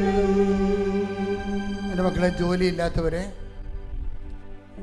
ജോലിക്ക് വേണ്ടി ശ്രമിച്ചുകൊണ്ട് അത് പലപ്പോഴും പരാജയപ്പെട്ടു പോയവരെ, ടെസ്റ്റിൽ തോറ്റുപോയവരെ, ഇൻ്റർവ്യൂ തോറ്റുപോയവരെ, പലതും കഴിഞ്ഞതിന് ശേഷം വിജയകരമായി തീർന്നിട്ടെങ്കിലും ജോലിക്ക് വേണ്ടിയുള്ള ലെറ്റർ കിട്ടാത്തവരെ, അവർക്ക് വേണ്ടി പ്രാർത്ഥിക്കുന്ന സമയമാണ്. വീടില്ലാത്തവരെ, വഴിയില്ലാത്തവരെ, വിദ്യാഭ്യാസ രേഖകൾ വിത്തുകളുടെ പോയവരെ, എക്സ്പീരിയൻസ് സർട്ടിഫിക്കറ്റ് കിട്ടാത്തവരെ, അത് നൽകപ്പെടാത്ത അവസ്ഥകള്, ഉന്നതമായ വിദ്യാഭ്യാസത്തിന് വേണ്ടി ശ്രമിക്കുന്നവരെ, മക്കൾക്ക് വേണ്ടി പരിശ്രമിക്കുന്നവരെ, എല്ലാ മേഖല ആരെല്ലാം എന്തെല്ലാം കാര്യങ്ങൾക്ക് വേദനിച്ച് പ്രാർത്ഥിക്കുന്നുവോ, കേസുള്ളവരെ, പോലീസ് കേസുകൾ, കോടതി കേസുകൾ, വസ്തു വിൽപ്പനയുമായി ബന്ധപ്പെട്ട കേസുകൾ, ജപ്തി നടപടികൾ, യാത്രാ തടസ്സങ്ങൾ, യാത്രാ ക്ലേശങ്ങൾ, യാത്ര ചെയ്യാൻ പറ്റാത്ത അവസ്ഥകൾ എല്ലാം യേശുവിൻ്റെ നാമത്തിൽ 39 വർഷം അർപ്പിച്ച കൃപായുടെ യുഗതയാൽ കൃപാസ്ഥാനത്താറെ ജീവനോടെ പ്രത്യക്ഷപ്പെട്ട പരിശുദ്ധ അമ്മയുടെ മാധ്യസ്ഥത്തിൽ ഈ അൾത്താരയിൽ നടന്ന 10,000 ആരാധന ശക്തിയാൽ എല്ലാ ബന്ധനങ്ങളും യേശുവിൻ്റെ നാമത്തിൽ അഴിഞ്ഞു മാറട്ടെ. സ്തുതിയുടെ ഹല്ലേലൂയ, ഹല്ലേലൂയ, ഹല്ലേലൂയ, ഹല്ലേലൂയ. യേശുവേ നന്ദി, ഹല്ലേലൂയ, ആരാധന, ഹല്ലേലൂയ, ഹല്ലേലൂയ. വരേണമേ എന്നിൽ നിറയണമേ,